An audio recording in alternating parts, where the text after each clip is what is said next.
Halo semua, selamat datang kembali di channel Basic Science.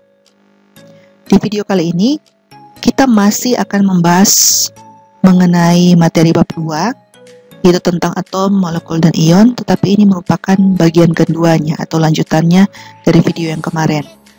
Di mana di video yang kemarin, kita kan sudah sama-sama membahas mengenai perkembangan teori atom. Nah, sekarang kita akan melanjutkan pembahasan di bagian yang kedua. Apa yang akan kita bahas di bagian yang kedua ini? Mari kita lihat di slide selanjutnya. Nah, materi di bagian yang kedua ini, saya akan membaginya menjadi dua bagian agar supaya tidak terlalu panjang. Sehingga saya akan membagi materi di bagian yang kedua ini menjadi dua bagian.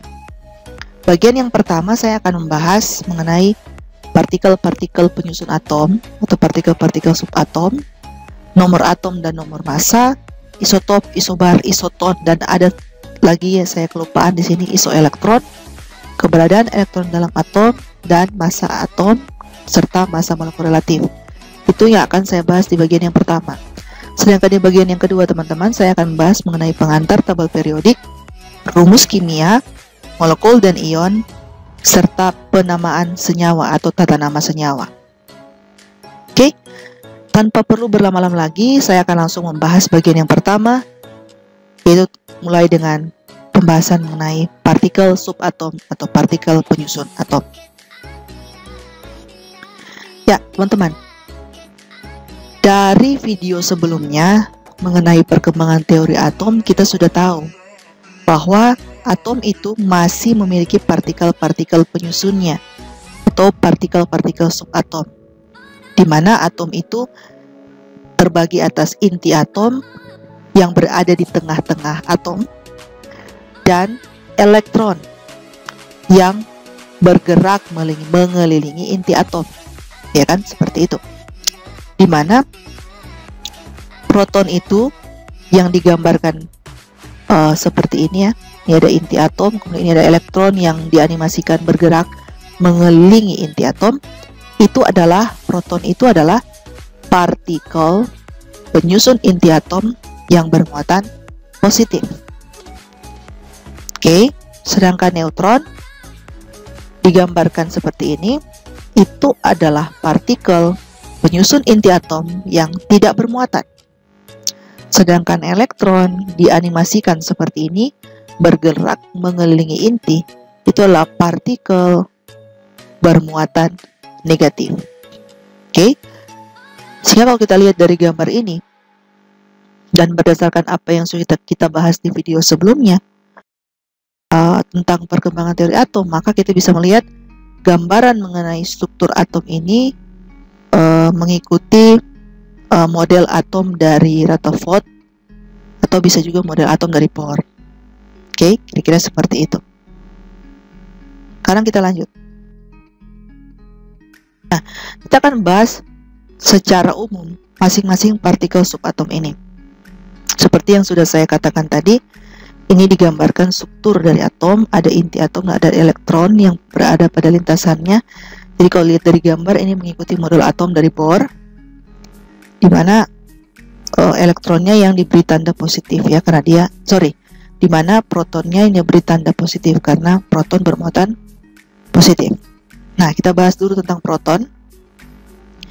Kita sudah tahu ya, dari sebelumnya juga bahwa proton adalah partikel bermuatan positif, di mana proton itu adalah salah satu partikel penyusun inti atom, di mana selain itu juga proton menyatakan jenis dari atom tersebut. Oke, proton itu menyatakan jenis dari atom. Dan perlu diketahui teman-teman, jumlah proton di dalam inti itu sama saja dengan menyatakan jumlah dari nomor atom unsur tersebut.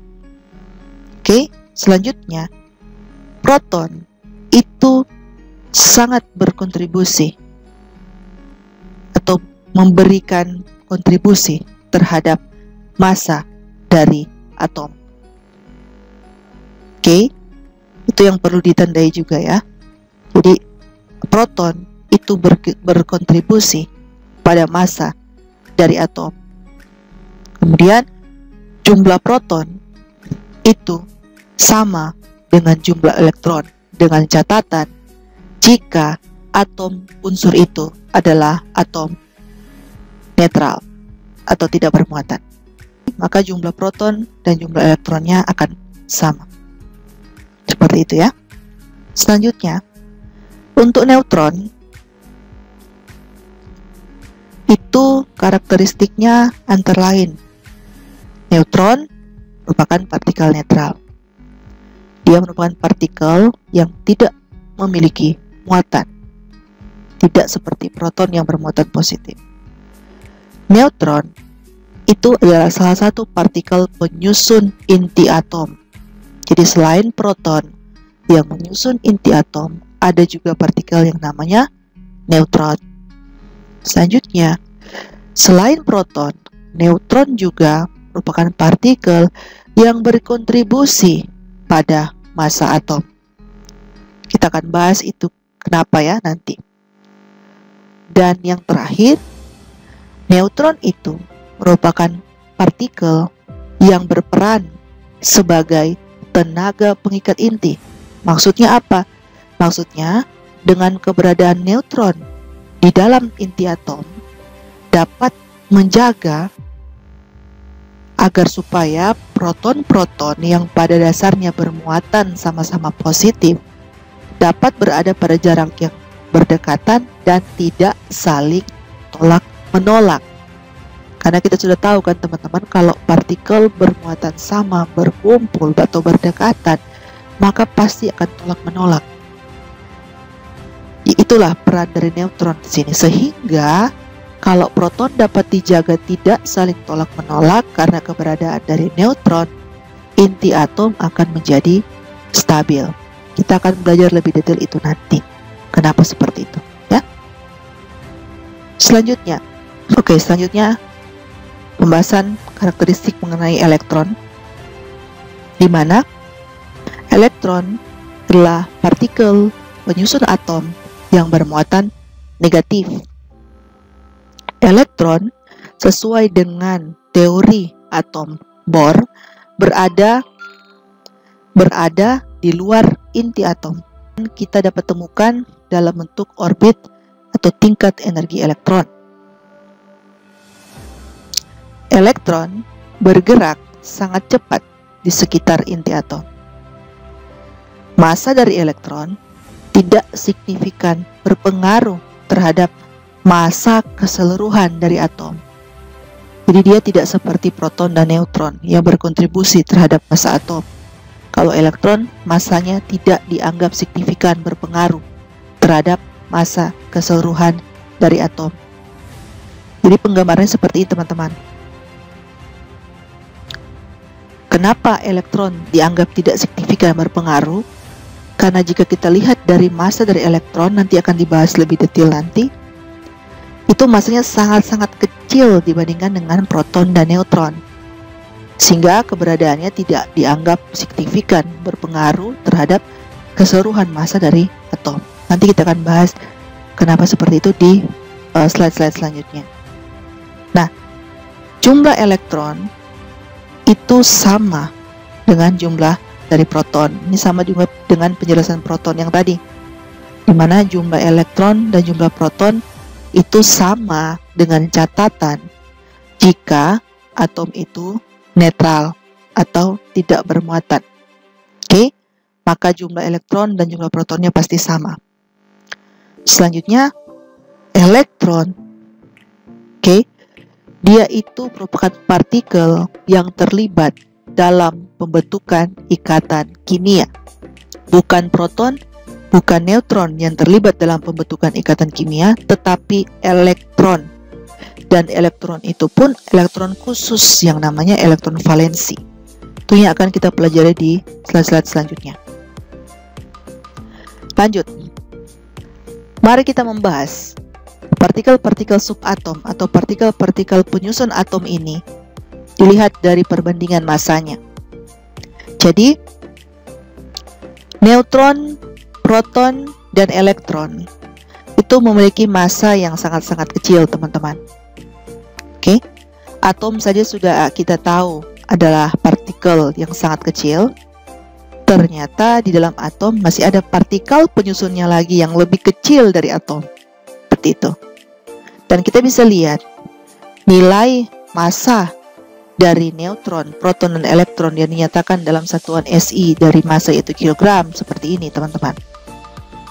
Neutron itu sekitar 1,6749286 kali 10 pangkat minus 27 kg. Proton itu 1,6726231 kali 10 pangkat minus 27 kg. Dan elektron 9,1093897 kali 10 pangkat minus 31 kg. Oke, teman-teman.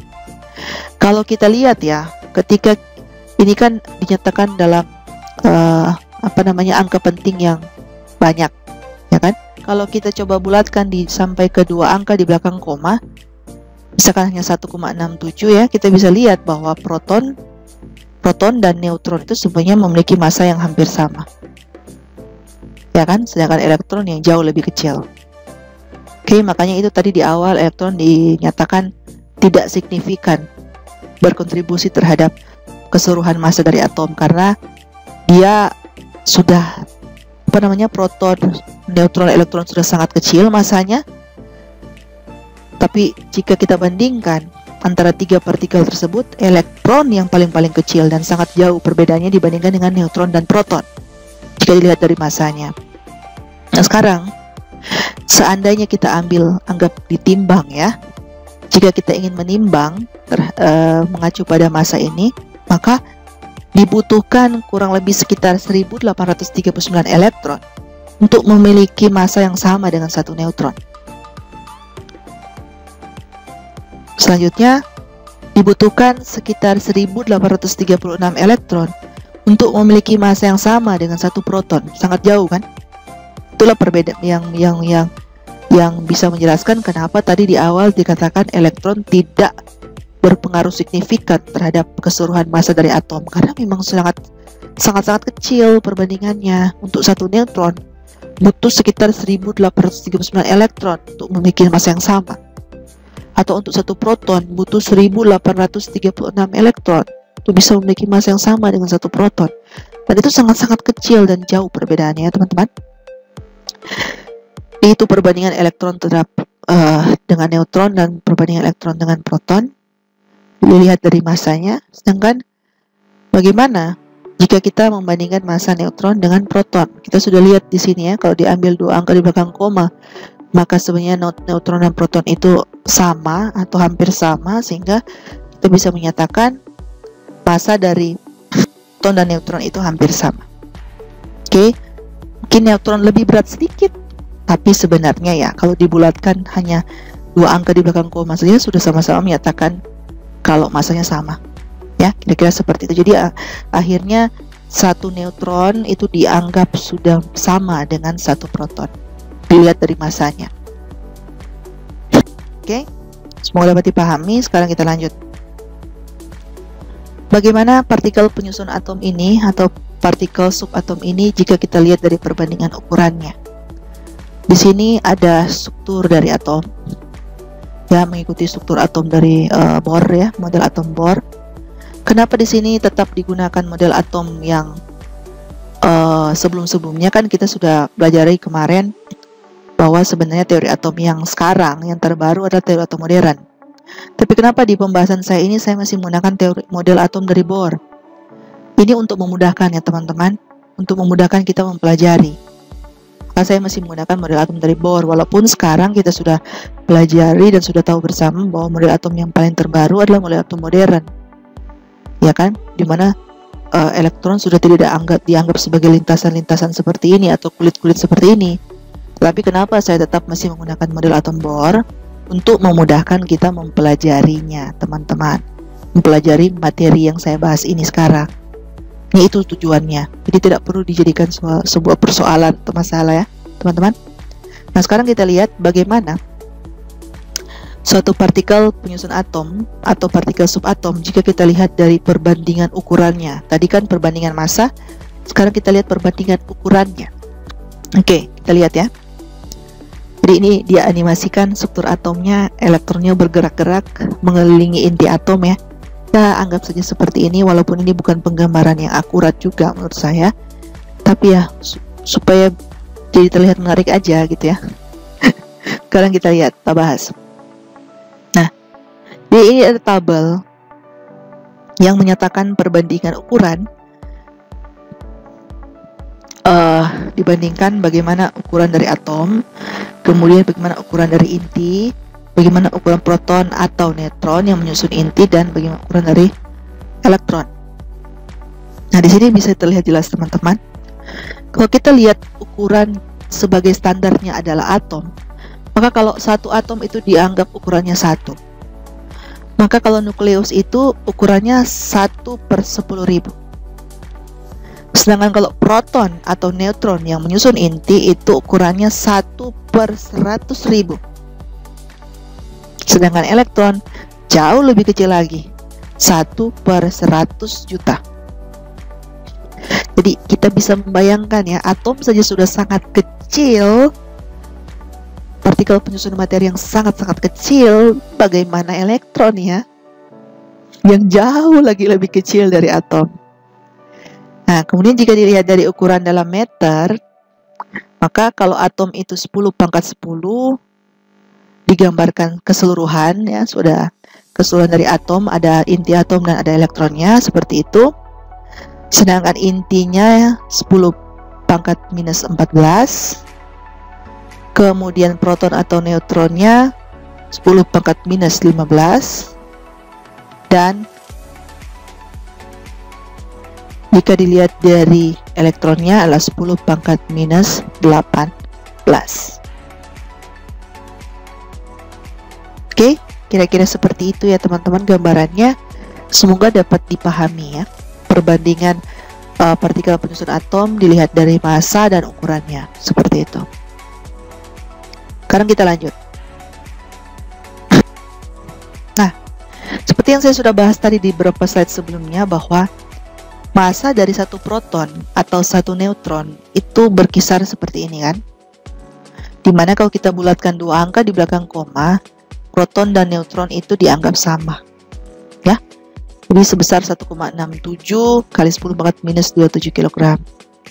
Nah, karena massa dari proton dan neutron itu sangat-sangat kecil teman-teman, atom saja sudah sangat kecil, bagaimana partikel penyusunnya ya kan. Ini karena masanya sangat-sangat kecil sehingga agak apa ya, seperti tidak biasa kalau kita menyatakannya dalam satuan massa SI, yaitu kilogram atau gram teman-teman. Sehingga akhirnya disepakati kalau untuk menyatakan massa dari proton atau neutron atau elektron yang sangat-sangat kecil itu massanya, kita harus menggunakan satuan yang lain, yaitu yang namanya satuan massa atom, atau bahasa Inggrisnya atomic mass unit. Jadi disepakati sebesar 1,667 kali 10⁻⁻27 kg itu sama dengan 1 SMA atau satu satuan massa atom. Oke, atau bahasa Inggrisnya 1 AMU atau 1 atomic mass unit. Seperti itu teman-teman. Jadi 1,667 kali 10⁻⁻27 kg yang merupakan massa dari satu proton atau satu neutron itu setara dengan 1 SMA atau satu satuan massa atom. Pada SMA ini kita sudah bisa lihat dari singkatannya, satuan massa atom. Jadi satuan yang digunakan untuk menyatakan massa dari atom. Jadi kita tidak menggunakan lagi satuan kilogram atau gram karena dianggap terlalu kecil, sehingga menggunakan satuan khusus yang namanya satuan massa atom atau atomic mass unit, di mana 1 SMA itu setara dengan sekitar ini ya nilainya, 1,67 kali 10⁻⁻27 kg. Oke. Nah, sedangkan massa dari satu elektron yang lebih kecil lagi, kalau kita salin dalam satuan SMA, maka kira-kira nilainya seperti ini, 0,00549 SMA atau AMU. Oke. Jadi jangan bingung ya teman-teman, bisa SMA, bisa nyatakan dalam AMU. SMA itu bahasa Indonesianya satuan massa atom, AMU itulah bahasa Inggrisnya Atomic Mass Unit, tapi itu sama. Jangan nanti bingung, kok di buku ini ditulis SMA, kok di buku ini tulis AMU, kok di buku lain ada juga ditulis U. U itu simbol SI dari satuan massa atom. Jadi jangan bingung teman-teman ya. Itu hanya perbedaan penggunaan istilah saya, tapi maksudnya sama. SMA, AMU, atau pakai istilah U juga, itu semuanya sama semua, menyatakan satuan massa dari atom. Oke? Nah, jadi dari sini kan bisa terlihat jelas kan teman-teman, dinyatakan dalam SMA juga elektron itu masih sangat-sangat kecil. Tadi juga kan kita sudah bahas kan, 1800-an berbanding 1 proton. 1800-an elektron dibutuhkan untuk bisa sama dengan 1 proton. Dinyatakan dalam SMA juga ternyata elektron sangat-sangat kecil, 0,000549, sekitar seperti itu nilainya. Sehingga itulah yang menyebabkan kenapa elektron itu tidak berpengaruh signifikan terhadap keseluruhan atau total massa dari atom dibandingkan dengan proton dan neutron. Seperti itu ya teman-teman. Jadi analoginya seperti ini teman-teman. Misalkan kita nih manusia ya, beratnya misalkan, berat saya misalkan 50 kg misalkan, berat tubuh ya, massa tubuh saya 50 kg. Maka kalau saya kehilangan 1 helai rambut saja, itu nggak akan buat massa saya yang 50 kg jadi 49 kg kan? Iya kan? Karena sehelai rambut dianggap memiliki massa yang sangat-sangat kecil, yang tidak berpengaruh signifikan terhadap massa tubuh, keseluruhan massa tubuh saya. Seperti itu. Jadi itulah kira-kira analoginya. Elektron seperti kalau kita kehilangan sehelai rambut, yang tidak akan mungkin membuat kita yang 50 kg bisa menjadi, ketika hilang sehelai rambut bisa menjadi tinggal 49 kg misalkan. Karena sehelai rambut itu massanya sangat-sangat kecil. Begitu juga dengan elektron. Kenapa dia tidak berpengaruh signifikan terhadap keseluruhan total massa dari atom? Karena massanya yang sangat-sangat kecil jika dibandingkan dengan proton atau neutron. Kalau kita kehilangan proton 1 saja itu sangat berpengaruh. Tapi kalau kita cuma kehilangan elektron, itu dianggap tidak terlalu berpengaruh signifikan terhadap keseluruhan massa dari atom. Seperti itu ya teman-teman, semoga dapat dipahami. Mari kita lanjut. Ini ada tabel yang menurut saya perlu kalian perhatikan, dan kalau bisa dihafal gitu ya. Karena ini adalah data-data yang penting. Ini adalah tabel mengenai informasi mengenai massa dan muatan dari partikel subatom atau partikel penyusun atom. Jika dilihat dari muatan, kalau dinyatakan besarnya dalam satuan kolom, kita juga sudah pelajari ini, saya ingat tentang video sebelumnya tentang teori atom ya, dimana kan dari eksperimen yang dilakukan oleh J.J. Thomson, kemudian dilengkapi juga dengan eksperimen yang dilakukan oleh Robert A. Millikan, kan akhirnya didapatkan muatan dari elektron ya kan. Jadi sebesar 1,6022, ini nilai lebih pastinya, nilai lebih lengkapnya. Yang lalu kan hanya 1,6 kan saya tulisnya. Nah, ini sudah lebih telitinya. Di muatan dari elektron nyatakan dalam kolom kan minus 1,6022 kali 10 pangkat minus 19. Sedangkan nilai dari proton itu memiliki nilai yang sama tapi hanya berbeda di muatannya. Oke, proton juga sama, sekitar 1,6022 kali 10 pangkat minus 19. Yang membedakan dengan elektron hanya pada muatannya. Kalau elektron negatif, proton ya positif. Sedangkan neutron karena dia tidak bermuatan, ya dia tidak memiliki nilai muatan. Oke, begitu juga kalau dinyatakan dalam atom ya. Proton itu plus 1, neutron itu 0 karena tidak bermuatan, elektron itu minus 1. Kemudian dilihat dari massa, nyatakan dalam gram, ya seperti ini. Tadi juga saya sudah bahas kan ini. Bisa dilihat lagi. Proton, neutron seperti ini, nilainya elektron seperti ini. Sedangkan kalau dinyatakan dalam satuan U, ini saya sudah sebutkan tadi, di mana U ini adalah lambang SI untuk satuan massa atom. atau atomic mass unit. U itu untuk proton sekitar 1,0073, neutron itu sekitar 1,0087, dan elektron itu sekitar 0,00054858. Ini nggak sama persis dengan yang sudah saya bahas tadi ya. Saya bilang kan kalau proton nyatakan SMA ya 1 SMA, neutron juga 1 SMA. Ini ternyata 1,00. Walaupun dibulatkan tetap 1. Nanti kita akan bahas kenapa nilainya dapat seperti ini di slide selanjutnya ya. Seperti itu. Jadi kan hanya berbeda di koma saja. Kalau dibulatkan kan tetap 1. Ini bulatkan juga tetap 1. Ini dibulatkan juga kan jadi 59 seperti yang saya sebutkan di slide sebelumnya. Ya kan? Nanti kita akan bahas kenapa nilainya bisa seperti ini. Dari mana dia. Oke, di slide selanjutnya. Nah, sebelum membahas itu, kita bahas dulu karakteristik yang menggambarkan suatu atom. Jadi dengan melihat karakteristik ini kita bisa mengetahui suatu atom seperti itu. Apa karakteristik tersebut? Ada 3 ya teman-teman. Pertama, nomor atom atau yang kita simbolkan dengan huruf Z besar. Ya kan? Saya yakin ini Anda sudah pelajari dari sejak SMA. Yang kedua, nomor massa atau yang disimbolkan dengan huruf A besar. Atau ada buku lain yang menyatakan bilangan massa. Ya kan? Sama saja itu. Oke? Dan yang ketiga, muatan bersih atau muatan neto. Kita akan bahas ini satu persatu. Dan saya yakin Anda sudah pelajari ini sejak SMA. Untuk mengingatkan kembali bahwa biasanya nomor atom dan nomor massa itu kan disimbolkan seperti ini. Ya kan? Biasanya nomor atom letaknya di bawah dan nomor massa letaknya di atas, dan X ini adalah lambang dari atomnya. Dia bisa atom apa saja.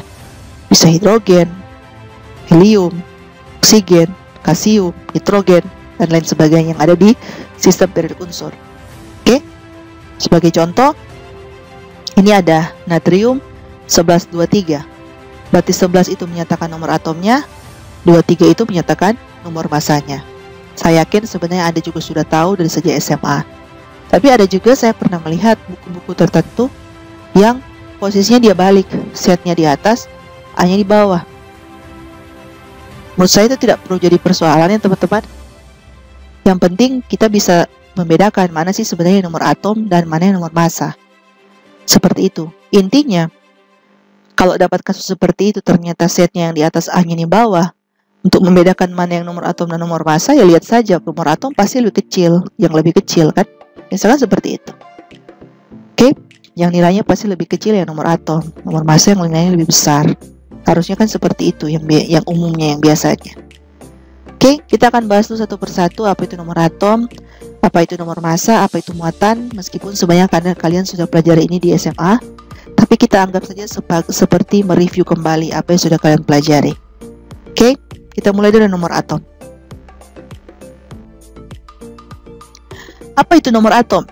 Di sini ada gambar struktur atom. Lagi-lagi menurut model atom Bohr ini. Ada inti atom, ada elektron yang bergerak mengelilingi inti atom dalam lintasannya. Apa itu pengertian dari nomor atom? Nomor atom itu bisa ada 2 kemungkinan pengertiannya. Bisa menyatakan jumlah proton yang menyusun inti atom, atau bisa juga menyatakan jumlah elektron dalam atom tersebut, dengan catatan apabila atom tersebut netral atau tidak bermuatan. Karena kalau sudah atom tersebut sudah berubah jadi atom bermuatan, jumlah elektron dan protonnya pasti berbeda. Kita akan bahas itu kenapa seperti itu. Jadi di sini sudah ada gambar dari struktur atom. Ada proton, ada neutron yang menyusun inti, dan ada elektron yang mengelilingi inti dalam lintasannya. Sekarang muncul pertanyaan. Kalau ada gambar seperti ini, terus ditanyakan berapa nomor atom dari atom ini, berdasarkan definisi ini, bagaimana kita menjawabnya? Berarti jumlah nomor atomnya adalah, di sini kita bisa lihat bahwa struktur atom ini adalah struktur atom netral, bukan atom yang bermuatan. Sehingga kita langsung saja menghitung berapa sih jumlah proton? 1, 2, 2, 3. Berarti Z-nya itu adalah 3. Tapi kita bisa lihat juga dari jumlah elektron. Kalau atom itu netral, ternyata jumlah elektronnya juga ada 3. 1, 2, 3. Ya kan? Sehingga kesimpulannya struktur atom ini merupakan atom yang netral atau tidak bermuatan karena jumlah proton dan jumlah elektronnya sama, sehingga sama-sama kita bisa menyatakan itu dalam setnya berapa. Jadi ternyata setnya jika dilihat dari jumlah proton dia 3, jika dilihat dari jumlah elektron dia juga 3. Berarti kesimpulannya atom ini netral. Oke, tapi intinya balik lagi ke ini sih, lihat saja jumlah protonnya lah. Kalau jumlah elektron kan kadang-kala tergantung ya. Ada kalanya juga soal yang mengecoh, dikira itu atom netral, ternyata adalah ion, atom bermuatan. Akhirnya dia pikir, oh jumlah proton atau jumlah elektron sama. Yang menyatakan nomor atom, dia hanya hitung jumlah elektronnya, tidak fokus melihat jumlah protonnya. Akhirnya ternyata dia ion. Ya kalau ion, berarti jumlah elektron, jumlah protonnya tidak sama, teman-teman. Jadi intinya sih saran saya kalau untuk nomor atom, balik lagi ke fokus melihat berapa jumlah protonnya dalam inti, supaya tidak salah. Karena jumlah elektron itu tergantung kalau atom itu netral. Kalau tidak netral, pasti ada salah kalau Anda mengacu melihat dari atau menghitung jumlah elektronnya untuk menyatakan nomor atom. Oke, kira-kira seperti itu. Itu hanya saran saja sih. Kita lanjut.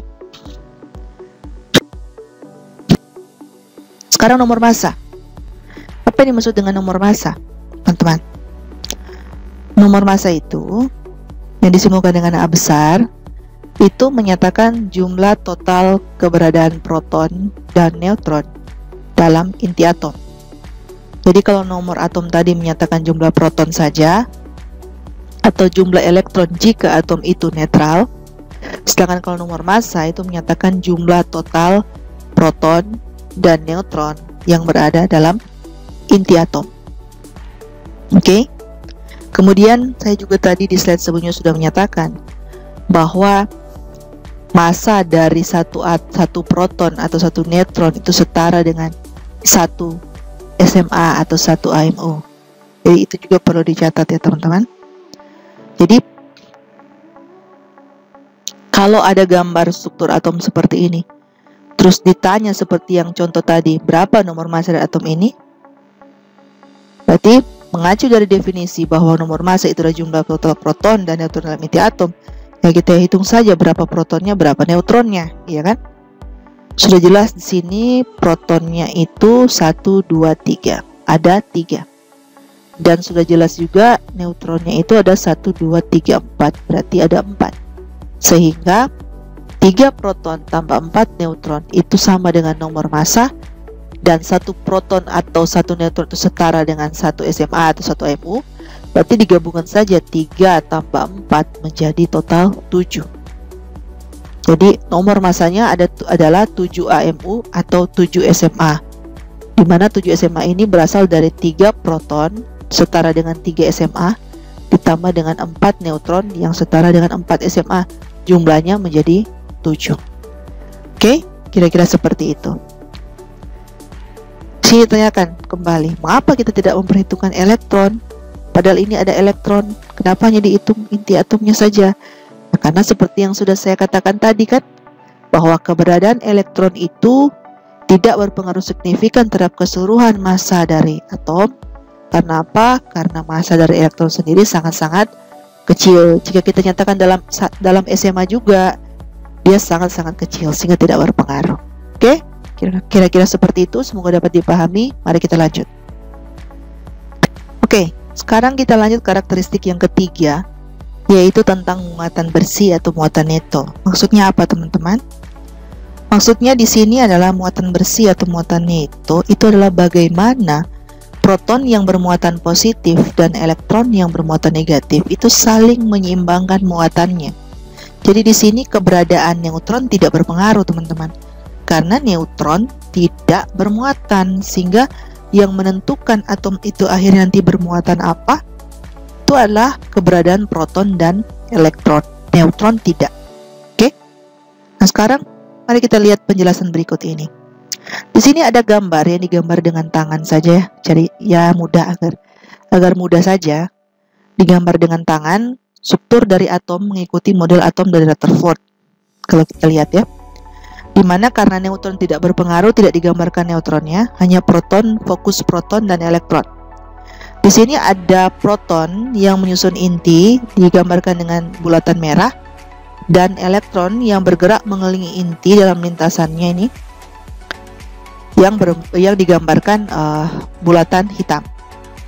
Di sini dari gambar kita bisa lihat bahwa proton di dalam inti itu ada 3 karena ada 3 bulatan merah, sedangkan elektron yang mengelilingi inti itu ada 3 juga, digambarkan dengan bulatan hitam 1, 2, 3. Jadi proton ada 3, 1, 2, 3, elektron juga ada 3, 1, 2, 3. Di mana proton itu muatannya positif, berarti kalau ada 3 berarti positifnya kan ada positif 3 proton. Dan elektron karena bermuatan negatif, karena dia ada 3 berarti kan negatif 3 karena ada 3 elektron. Sehingga di sini kita bisa lihat muatan positif dan muatan negatif, muatan positif dari proton dan muatan negatif dari elektron saling menyeimbangkan muatannya, sehingga menyebabkan atom ini muatannya 0 atau tidak bermuatan, sehingga kita bisa menyatakan atom ini netral. Karena jumlah proton dan jumlah neutronnya, jumlah proton dan jumlah elektronnya sama, muatan positif dan muatan negatifnya sama, sehingga saling menyeimbangkan dan akhirnya atom ini tidak bermuatan. Muatannya 0, karena kalau kita jumlahkan minus 3 tambah plus 3, 0, ya kan? Kalau seandainya kita jumlahkan muatannya, karena saling meniadakan, saling menyeimbangkan. Oke, seperti itu. Kasus yang berbeda yang di kanan ini teman-teman, untuk jumlah protonnya yang menyusun inti ada 4, sedangkan elektronnya hanya ada 3. Berarti kalau kita coba gambarkan, ada kelebihan di proton, yaitu 1 proton. Maka inilah yang menyebabkan untuk gambar atom yang ini, ternyata dia memiliki muatan bersihnya plus 1, karena kelebihan 1 di proton, mana proton bermuatan positif, berarti positif 1, ya kan? Sehingga menyebabkan atom ini berubah menjadi atom bermuatan atau yang kita kenal istilah ion. Kalau ion positif kan kita tahu istilahnya kation. Sebaliknya yang di kiri ini teman-teman, hal yang sebaiknya terjadi. Di kasus yang di kiri ini, dilihat dari struktur atomnya, inti atom dalam hal ini proton hanya ada 3, 1, 2, 3, sedangkan elektron yang bergerak di luar inti itu ada 4, 1, 2, 3, 4, sehingga dalam kasus yang di kiri ini elektron yang berlebih, jadi ada kelebihan 1 di elektron, sehingga muatan dari struktur atom ini adalah minus 1. Kenapa minus 1? Karena kelebihan 1 di elektron, yang mana elektron bermuatan negatif. Sehingga yang kasus di kiri ini juga adalah atom bermuatan atau ion, di mana ion negatif yang kita kenal dengan istilah anion. Jadi kalau ion positif kation, ion negatif itu adalah anion. Seperti itu teman-teman. Jadi intinya yang membuat suatu atom itu bisa bermuatan adalah keberadaan proton dan elektronnya. Kalau jumlah proton dan elektron itu sama, berarti atom itu netral atau tidak bermuatan. Karena muatan positif dan muatan negatif saling menyeimbangkan muatannya. Sedangkan kalau kasusnya kelebihan di proton seperti yang ini, ya otomatis pasti muatannya positif. Jadi kalau dia kelebihan ini 3 elektron, sedangkan protonnya 4, berarti kan ada kelebihan 1 di proton. Berarti muatannya pasti plus 1. Karena protonnya muatannya positif. Jadi muatannya tergantung kelebihannya berapa ya kan. Ini kebetulan kelebihannya 1, jadi hanya plus 1. Kalau 3 dan 5 misalkan kelebihan 2, berarti muatannya plus 2 kan, seperti itu. Begitu juga dengan kasus yang ini. Karena di sini elektronnya 4, di sini protonnya hanya 3, berarti kan ada kelebihan 1 di elektron, sehingga muatannya negatif 1. Kalaupun di sini ada 6 elektron 3 proton misalkan, berarti kan ada kelebihan 3 di elektron, muatannya minus 3. Jadi muatan itu juga pun tergantung kelebihannya berapa teman-teman. Ada lebih di mana dan kelebihannya itu berapa, itu yang menyatakan muatannya bisa positif atau negatif, dan positif dan negatifnya itu bisa berapa, bisa hanya positif 1 kah, negatif 1 kah, atau positif 2 kah, atau negatif 2 kah, dan seterusnya. Oke, intinya seperti itu teman-teman ya, semoga dapat dipahami. Intinya hanya melihat berapa sih jumlah proton dan jumlah elektron yang menyusun struktur atom itu. Misalkan ada diinformasikan dalam bentuk gambar struktur atom. Kalau jumlahnya sama, pasti atom itu netral. Karena proton dan elektron saling menyeimbangkan muatannya, positif dan negatif. Tapi kalau ada kelebihan di proton, pasti muatannya positif. Sedangkan kalau ada kelebihan di elektron, pasti muatannya negatif. Dan muatannya sebesar berapa, itu juga tergantung kelebihannya ada berapa. Seperti itu, ya teman-teman. Semoga dapat dipahami. Mari kita lanjut. Sekarang kita lanjut pembahasan mengenai isotop, isobar, isoton, dan sebenarnya saya ada kelupaan, makanya di judul saya sudah tidak tulis isoelektron. Saya rasa 4 istilah ini perlu kita pahami kembali, meskipun saya yakin kalian sudah pelajari juga ini dari sejak SMA. Jadi kita review kembali lah apa yang dimaksud dengan isotop, isobar, isoton, dan isoelektron. Kalau isotop itu adalah atom yang sama. Perlu diingat teman-teman ya. Isotop itu adalah atom yang sama. Kenapa saya bisa mengatakan seperti itu? Karena dia memiliki nomor atom yang sama. Kalau nomor atom yang sama, otomatis atom itu adalah atom yang sama. Nggak mungkin atom yang berbeda. Karena kan di awal saya sudah mengatakan bahwa nomor atom itu menyatakan jenis dari atom itu. Jadi kalau nomor atomnya sama, berarti jenis dari atom itu sama kan? Gitu? Kalau sama-sama nomor atomnya 1, berarti itu sama-sama hidrogen, atom hidrogen. Kan seperti itu. Contoh. Nah, jadi perlu diingat teman-teman, kalau isotop itu atom-atom yang memiliki nomor atom yang sama, tapi nomor masanya yang berbeda. Misalkan contoh ini, ada 2 isotop dari atom Cl. Cl1735 dan Cl1737. Yang membedakan hanya nomor masanya 135, 137, tapi nomor atomnya sama-sama 17, sama-sama atom Cl. Seperti itu.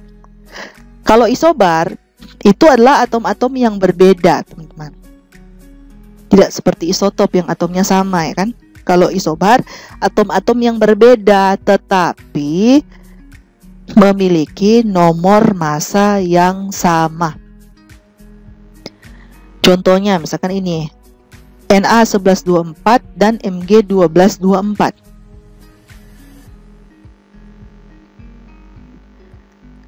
Kita bisa lihat kan di atasnya sama-sama 24 toh. 24 kan menyatakan nomor massanya. Walaupun atom itu berbeda, satu Na, satu Mg dengan nomor atom yang berbeda juga 11 dan 12, tapi ternyata kebetulan Na dan Mg ini untuk kasus ini memiliki nomor massa yang sama, yaitu sama-sama 24. Selanjutnya ada yang namanya isoton. Pengertian dari isoton apa? Sama juga, dia atom-atom yang berbeda, tetapi memiliki jumlah neutron di dalam inti atom yang sama. Dimana jumlah neutron kita bisa dapatkan ketika kita mengurangkan nomor massa dengan nomor atom. Kita bisa dapatkan jumlah neutronnya. Oke, contohnya seperti ini kan, K1939 dan Ca2040. Kalau kita kurangkan kan nomor massa dan nomor atom untuk mendapatkan jumlah neutron, maka kita bisa hitung 39 kurang 19 kan dia 20. Sama juga dengan 40 kurang 20, 20 juga. Jadi untuk kasus atom K dan Ca ini ternyata sama-sama memiliki jumlah neutron yang sama, yaitu 20. Oke, kemudian ada kasus yang istilah yang lain, yaitu isoelektron. Itu apa? Isoelektron itu adalah atom atau bisa juga ion ya. Atom atau bisa juga ion yang memiliki jumlah elektron yang sama. Di sebenarnya teman-teman, isoelektron ini bisa seperti isotop sebenarnya kalau dia atomnya netral. Karena kan di awal saya sudah katakan bahwa nomor atom itu menyatakan jumlah proton yang sama dengan jumlah elektron. jika atom itu netral. Jadi, kalau berbicara atom yang netral, isoelektron bisa sama dengan isotop. Ya kan? Karena jumlah proton dan jumlah elektron untuk atom yang tidak bermuatan itu sama. Tetapi kalau dia ion, ya sudah pasti berbeda. Ya, kalau dia ion, sudah pasti berbeda jumlah elektronnya. Jumlah berbeda muatan saja di ion, walaupun atomnya sama, pasti elektronnya berbeda, teman-teman. Jadi misalkan ini contoh, kebetulan dicontohkan atom yang berbeda ya. Dicontohkan satu atom, satu ion. Kalau kita coba hitung berapa elektronnya, ini sama. Ya, sama-sama 18. Ini 18 dapat dari mana? Ini kan atom netral. Berarti atom untuk mencari jumlah elektronnya dia sama dengan jumlah protonnya. Berarti kita hanya cukup melihat nomor atomnya saja 18 sebagai jumlah proton, berarti jumlah elektronnya juga 18 karena inilah atom netral. Sebaliknya kalau yang untuk kasus ion S2- ini, karena dia 2- berarti ada kelebihan 2 di elektron, ya kan, yang menyebabkan dia bermuatan 2-, sehingga kita tinggal menambahkan 16 ditambah dengan 2 kelebihan elektron 2 ini, sehingga sama-sama 18. Oke, jadi untuk kasus ini AR dan ion S2- ini sama-sama memiliki jumlah elektron 18. Oke, seperti itu. Semoga dapat dipahami. Kita lanjut. Oke, teman-teman, sekarang kita masuk pada contoh soal. Dan di sini saya mencoba membahas sederhana saja lah. Mudah-mudahan saya rasa soalnya kalian bisa paham dan bisa mengerjakan, saya yakin. Karena soal-soalnya mudah. Intinya sebenarnya teman-teman, dalam kita mengerjakan soal ya, mau soal itu diputar balikkan sebagaimana rupa, yang penting kita paham konsepnya, kita pasti tetap bisa menjawabnya. Mau model soalnya itu diputar-putar seperti apa, ya, intinya paham konsepnya seperti itu. Nah, di sini ada gambar, kita bisa lihat ya, ada gambar dari struktur atom. Kebetulan dia menggunakan struktur atom model Rutherford ya, model Rutherford. Ya, menurut saya tidak masalah. Ini kan hanya untuk mengerjakan soal ya. Kita bisa menggunakan model atom yang mana lah untuk memudahkan. Dan di sini dikatakan ada inti atom yang pasti, dan ada bulatan-bulatan yang berbeda warna, ada merah dan biru. Ternyata yang bulatan merah itu menandakan dia proton, bulatan yang biru itu menandakan dia neutron, dan elektron yang bergerak mengelilingi inti atom itu digambarkan dalam lintasan-lintasannya seperti ini, yang berwarna bulatan hitam ya, ini itu menyatakan elektron. Nah, sekarang dalam soal diminta berdasarkan gambar struktur atom ini, kita diminta untuk menentukan nomor atomnya berapa, nomor masanya berapa, dan muatannya berapa. Seperti itu ya, teman-teman. Mari kita coba lihat ya. Untuk bisa menjawab ini kan sudah pasti kita harus tahu dulu apa sih yang dimaksud dengan nomor atom, apa yang dimaksud dengan nomor massa, dan apa yang dimaksud dengan muatan. Dan tadi kan kita sudah bahas. Jadi kita review lagi ya. Nomor atom yang kita bahas tadi kan pengertiannya atau menyatakan jumlah dari proton, ya kan? Atau jumlah dari elektron jika atom itu netral. Tapi kan saya sudah katakan, bisa saja di soal kita tidak tahu atom yang digambarkan ini netral atau bermuatan. Jadi jangan hanya melihat jumlah elektronnya, karena bisa saja itu bukan atom netral tapi ion. Jadi intinya balik lagi fokus ke lihat jumlah proton. Jadi untuk menyatakan nomor atom, kita lihat saja jumlah proton yang menyusun inti atomnya ada berapa. Oke, elektron itu hanya situasi tertentu, tidak berlaku seterusnya. Oke, Jadi akhirnya balik lagi ke jumlah, kalau ingin menyatakan nomor atomnya berapa, lihat saja atau hitung saja jumlah protonnya. Oke, kita bisa menghitung jumlah elektron kalau atom itu netral. Tapi kalau itu adalah ion, sudah pasti jumlah proton dan jumlah elektronnya itu berbeda. Itu yang perlu diingat ya teman-teman. Jadi, balik lagi ketika ditanya nomor atomnya untuk kasus ini berapa, hitung saja jumlah protonnya. Berarti ada, proton kan di sini nyatakan dalam bulatan merah. Berarti ada 1, 2, 3, 4, 5. Sehingga nomor atomnya adalah 5. Itu ya teman-teman. Sedangkan selanjutnya, nomor massa berapa? Kita sudah belajar tadi bahwa nomor massa itu adalah jumlah keseluruhan atau total dari proton dan neutron yang menyusun inti atom. Berarti kita langsung hitung saja inti atom. Dalam inti atom, proton dan neutronnya ada berapa dan langsung dijumlah. Ya kan? Proton di sini ada 5, neutron di sini ada 3. Berarti kalau kita jumlahkan, totalnya itu ada 8, sehingga nomor massanya ada 8 yang terdiri atas 5 proton dan 3 neutron. Oke. Selanjutnya muatan. Nah, mari kita lihat berapa sih jumlah proton dan jumlah elektron yang ada di sini. Sehingga kita bisa menentukan muatannya. Dari sini juga kita bisa menyimpulkan apakah ini atom netral atau atom yang bermuatan. Atau yang bisa kita kenali istilah ion, ya kan? Mari kita hitung. Abaikan neutron, karena neutron tidak berpengaruh terhadap muatan, karena dia tidak bermuatan. Kita fokus melihat proton dan neutron dan elektron saja ya. Nah, untuk proton di sini kita sudah lihat berdasarkan gambar ada 5. Sedangkan elektron yang ada di mengelilingi inti ya, berada di luar inti mengelilingi inti, itu ternyata jumlahnya elektron jumlahnya 4. Oke, jadi di sini protonnya ada 5, elektronnya hanya ada 4. Sehingga kelebihan di mana? Kelebihan di proton. Sehingga pasti muatan ini positif. Tapi positifnya berapa? Positif berapa ya kan?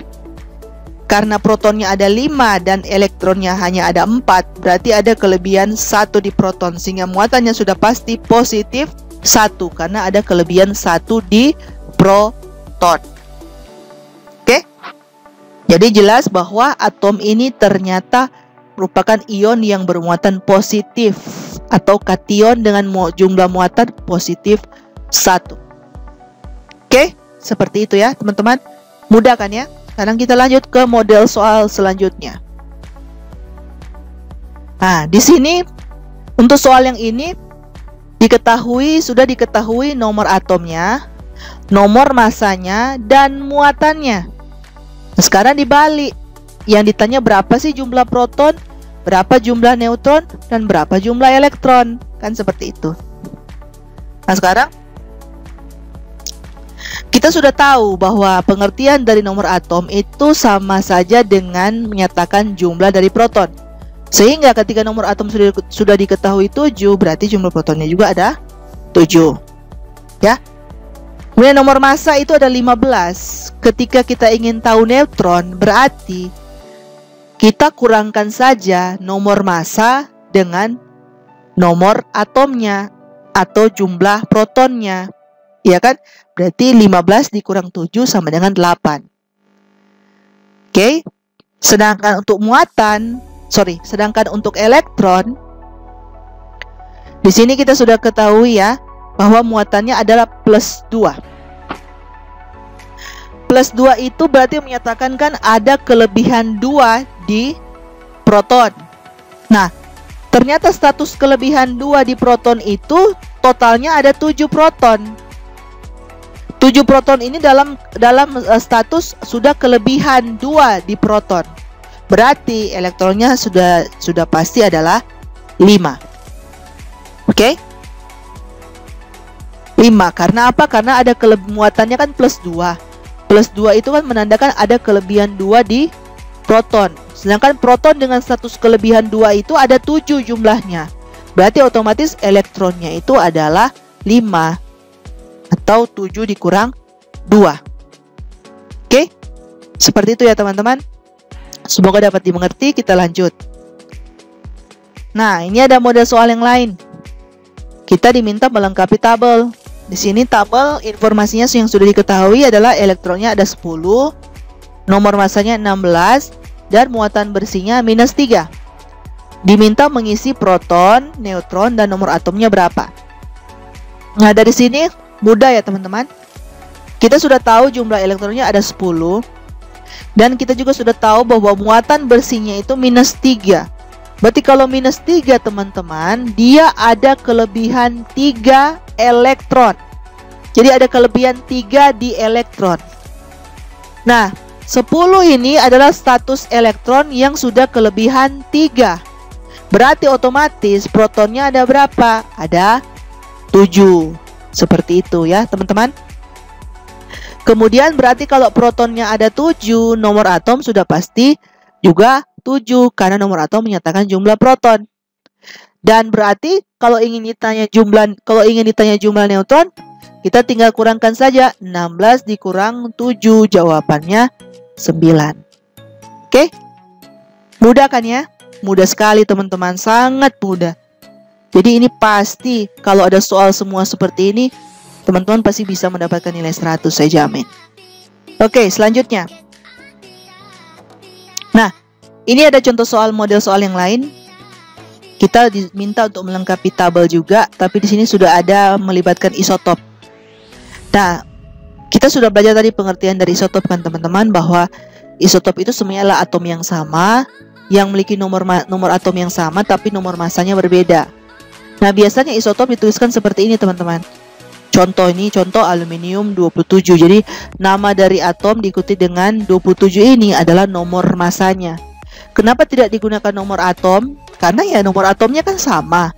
Yang membedakan di nomor massa, sehingga biasanya angka yang mengikutinya ini menyatakan nomor massanya.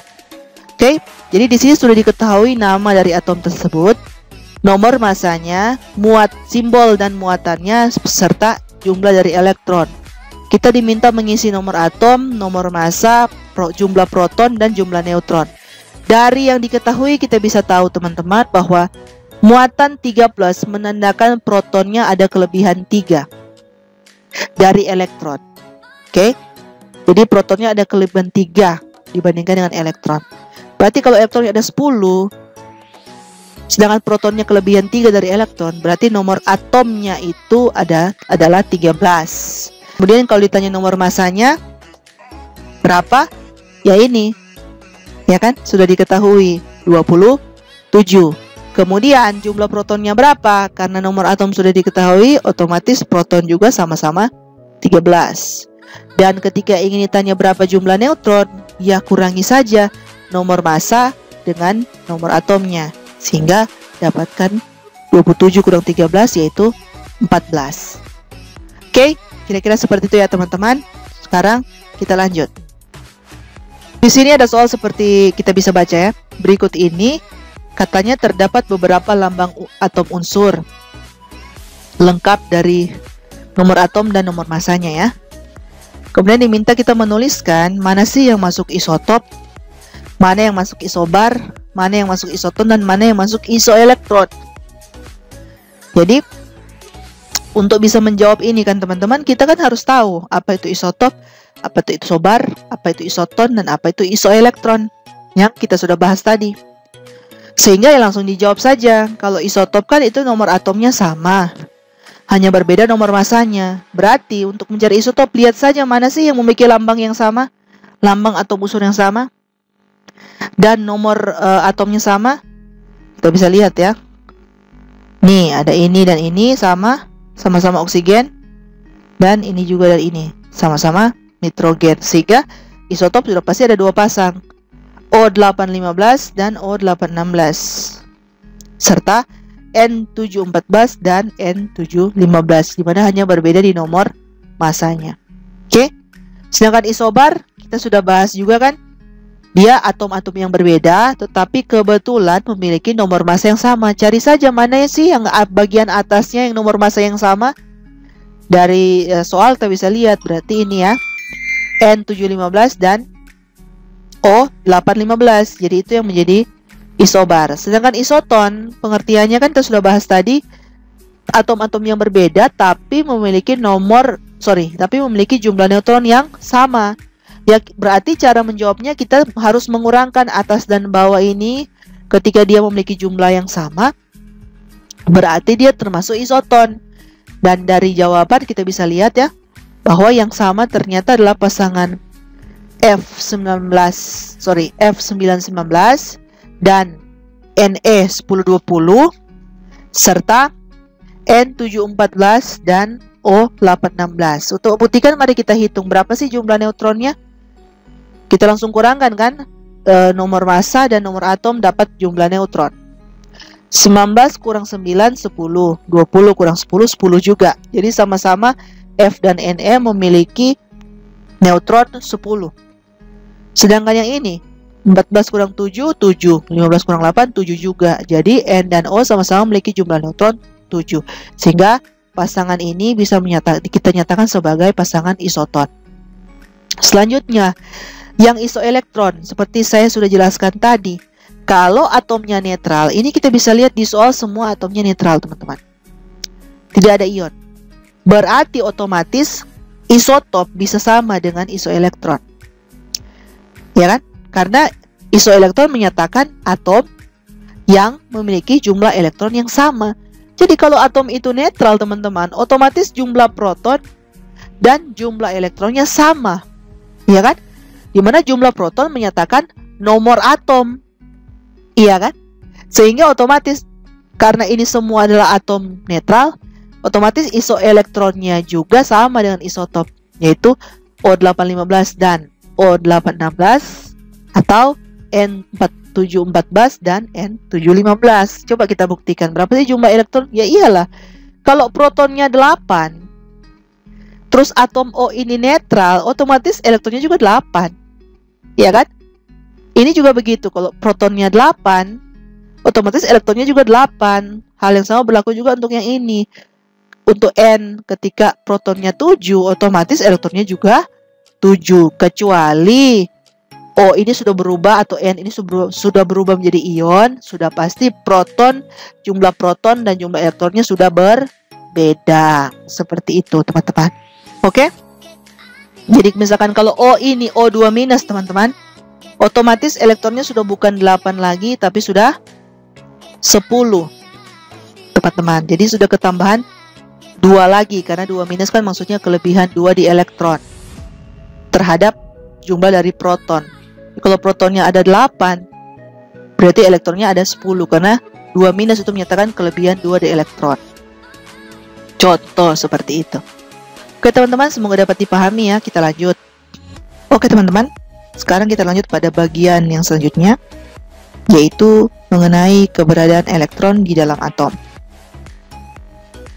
Oke, jadi seperti yang sudah kita pelajari sebelumnya, sesuai dengan teori atom Bohr, elektron itu di dalam atom berada pada lintasannya atau berada pada kulitnya masing-masing sesuai dengan energi yang dimiliki atau tingkat energi yang dimiliki. Ya kan? Kemudian yang perlu diingat adalah tiap lintasan atau tiap kulit dari elektron atau tiap tingkat energi dari elektron dapat diisi maksimal elektron sebanyak 2n pangkat 2, di mana n itu adalah nomor dari kulitnya atau nomor dari lintasannya atau nomor dari tingkat energinya. Seperti itu kan ya.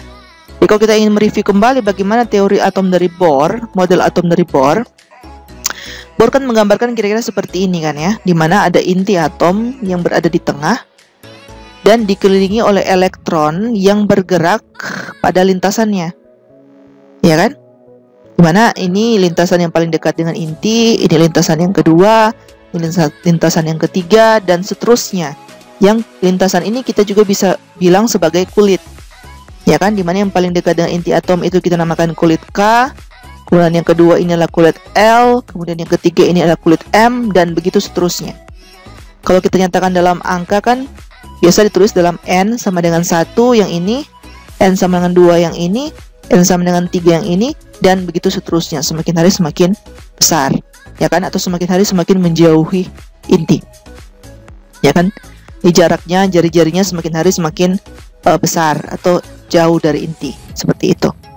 Nah, yang perlu kita ingat juga teman-teman, dan saya yakin ini sebenarnya kalian juga sudah pelajari sejak SMA, bahwa kulit K, L, M, N dan seterusnya, jadi K, L, M, N dan seterusnya, itu seperti analoginya seperti layaknya atom itu seperti rumah, dan di dalam rumah itu ada ruangan-ruangan atau kamar-kamar, di mana kamar-kamarnya dalam rumah itu memiliki luas kamar yang berbeda-beda, yang daya tampung untuk ditinggali oleh orang-orang itu berbeda-beda, ya kan? Sama juga seperti atom dan elektron.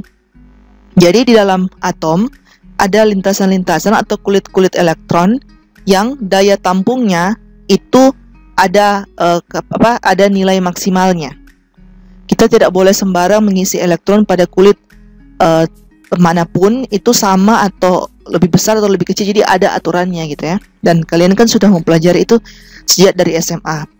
Jadi kalau kita ikut rumus yang ini, 2N pangkat 2, di mana N itu menyatakan nomor kulitnya, maka kulit K, yaitu yang ini, kulit yang paling dekat dengan inti atom, itu kita namakan N sama dengan 1. Jadi itu kita tentukan N-nya sama dengan 1, karena dia yang paling dekat dengan inti. Maka kalau N sama dengan 1, merujuk dari rumus ini, jumlah maksimal elektron yang bisa diisi oleh kulit yang pertama ini adalah 2, ikut rumus ini ya, 2 kali 1 pangkat 2 sama dengan 2. Oke, kalau kulit L, N sama dengan 2, maka jumlah maksimal elektronnya ikut persamaan ini menjadi 2 kali 2 pangkat 2 sama dengan 8. Dan Anda bisa lihat sendiri selanjutnya berapa kapasitas maksimumnya. Oke, dan ini juga kan sebenarnya kalian sudah pelajari ini sejak SMA. Jadi kita hanya sekedar mereview kembali apa yang sudah kalian pelajari.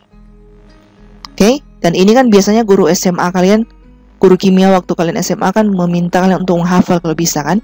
Di kulit pertama itu cuma maksimal bisa diisi oleh elektron 2. Kulit kedua itu 8, 18, 32, 50, 72, 98 dan seterusnya. Tergantung nanti ke depannya jumlah atom, jenis atom dalam sistem periodik unsur itu bisa sampai berapa. Sejauh ini kan kita tahu sudah ada 118 unsur, baik yang alami maupun yang dibuat di laboratorium atau sintesis yang kita kenal. Sudah ada 118. Mungkin saja di tahun-tahun berikutnya akan ada orang atau peneliti atau seorang ilmuwan yang menemukan jenis atom yang baru. Kita tidak tahu. Bisa saja nanti sistem periodik unsur akan bertambah anggota baru, seperti itu. Dan tentu saja kulitnya pasti akan semakin hari semakin besar ya. Bisa saja nanti akan mau ada kulit yang selanjutnya, seperti itu. Oke, jadi intinya ini yang perlu kalian ingat. Ya, dimana kulit K, L, M, N dan seterusnya itu maksimal bisa diisi elektron sebanyak berapa. Oke, itu yang perlu diingat. Oke. Semoga dapat dipahami. Sekarang kita lanjut. Nah, kita juga akan mereview kembali yang namanya konfigurasi elektron. Di konfigurasi elektron itu adalah susunan pengisian elektron-elektron dalam suatu atom. Oke.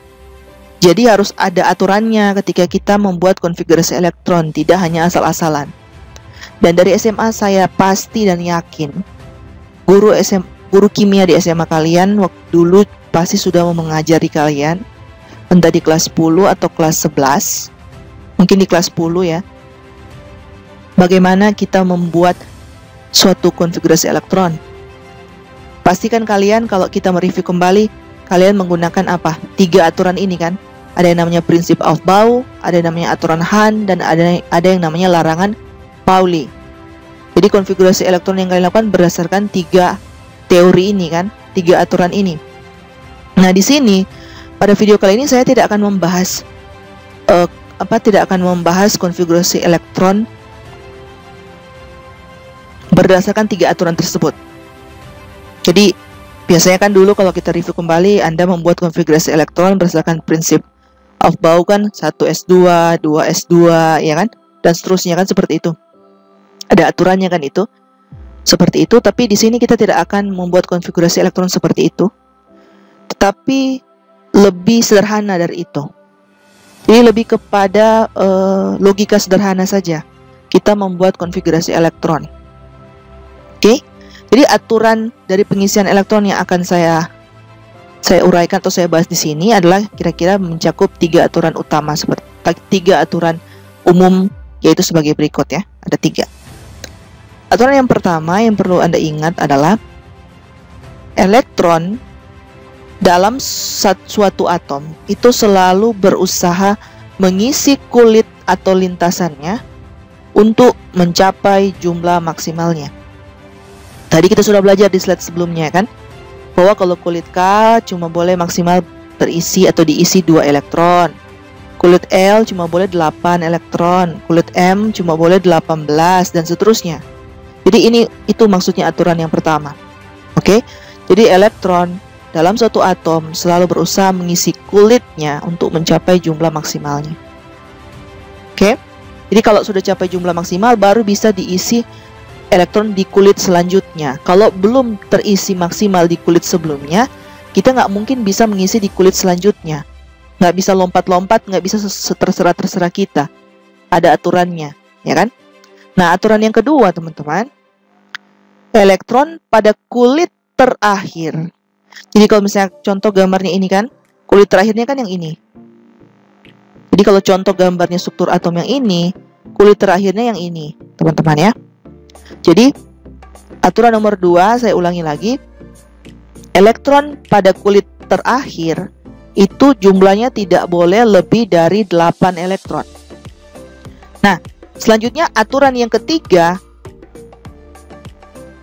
yaitu bila elektron pada kulit terakhir lebih dari 8, jadi ketika kita sudah susun pengisian elektronnya dari kulit pertama sampai selanjutnya, itu ternyata masih ada sisa dan lebih dari 8 elektron, maka kulit selanjutnya itu diisi oleh elektron dengan jumlah maksimal elektron pada kulit sebelumnya sampai sisa akhir elektron itu kurang dari sama dengan 8. Oke, jadi konfigurasi elektron secara sederhana kita cukup melihat 3 aturan ini saja. Tidak perlu repot-repot seperti yang Anda pelajari waktu SMA. Tapi bukan berarti apa yang sudah Anda pelajari dari SMA tidak berguna. Itu justru sangat lebih lengkap lagi. Tapi di sini saya memang hanya sengaja membahas sederhananya saja. Oke, jadi inilah 3 aturan umum dan utama yang perlu kalian pahami. Kalau sudah memahami 3 aturan umum ini, maka konfigurasi elektron khususnya untuk unsur-unsur golongan utama itu bisa kita lakukan sesuai dengan aturan ini. Oke teman-teman, supaya lebih memahami, mungkin kita langsung ke contoh-contoh soal sehingga lebih paham ya.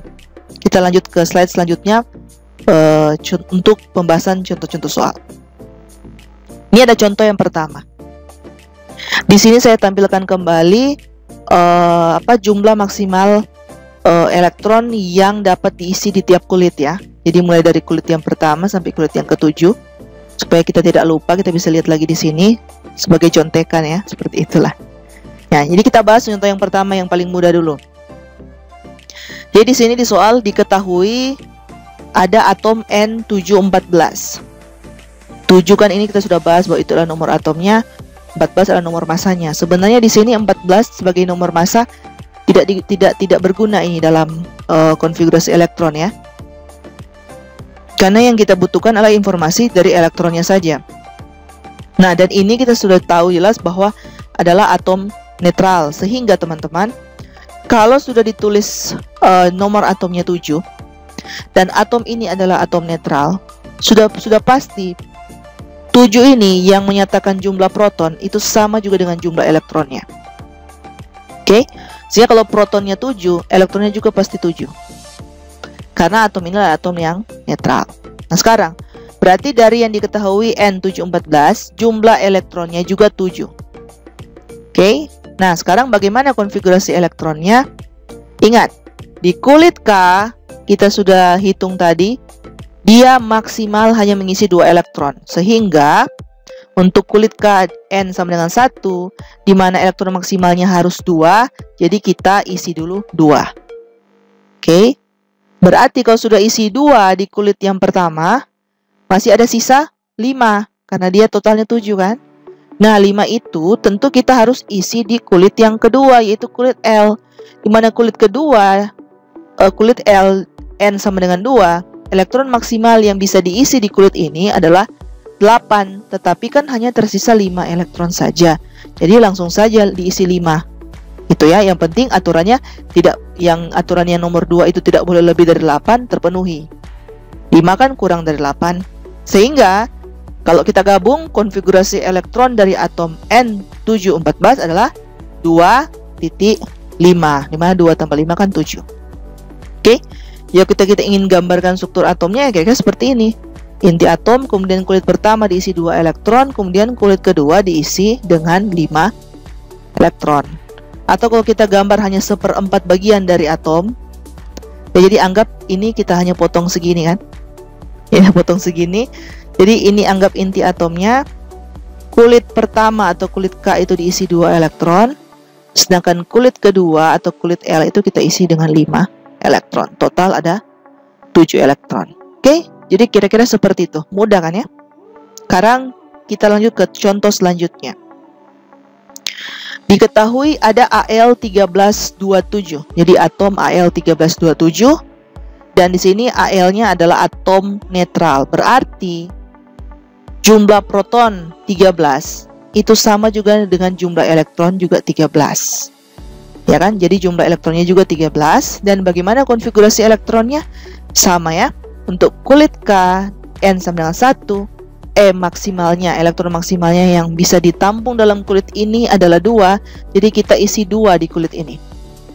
Ketika kita sudah isi 2 di kulit ini, masih ada sisa 8 masih ada sisa 11 elektron. Iya kan? Jadi nggak mungkin 2 kita langsung isi di kulit selanjutnya 11. Karena di kulit yang kedua, elektron maksimalnya hanya 8. Ya kan? Jadi di kulit kedua kita isi 8 elektron. Masih ada sisa 3. Nah, sisa 3 elektron inilah yang kita isi di kulit selanjutnya, yaitu kulit M.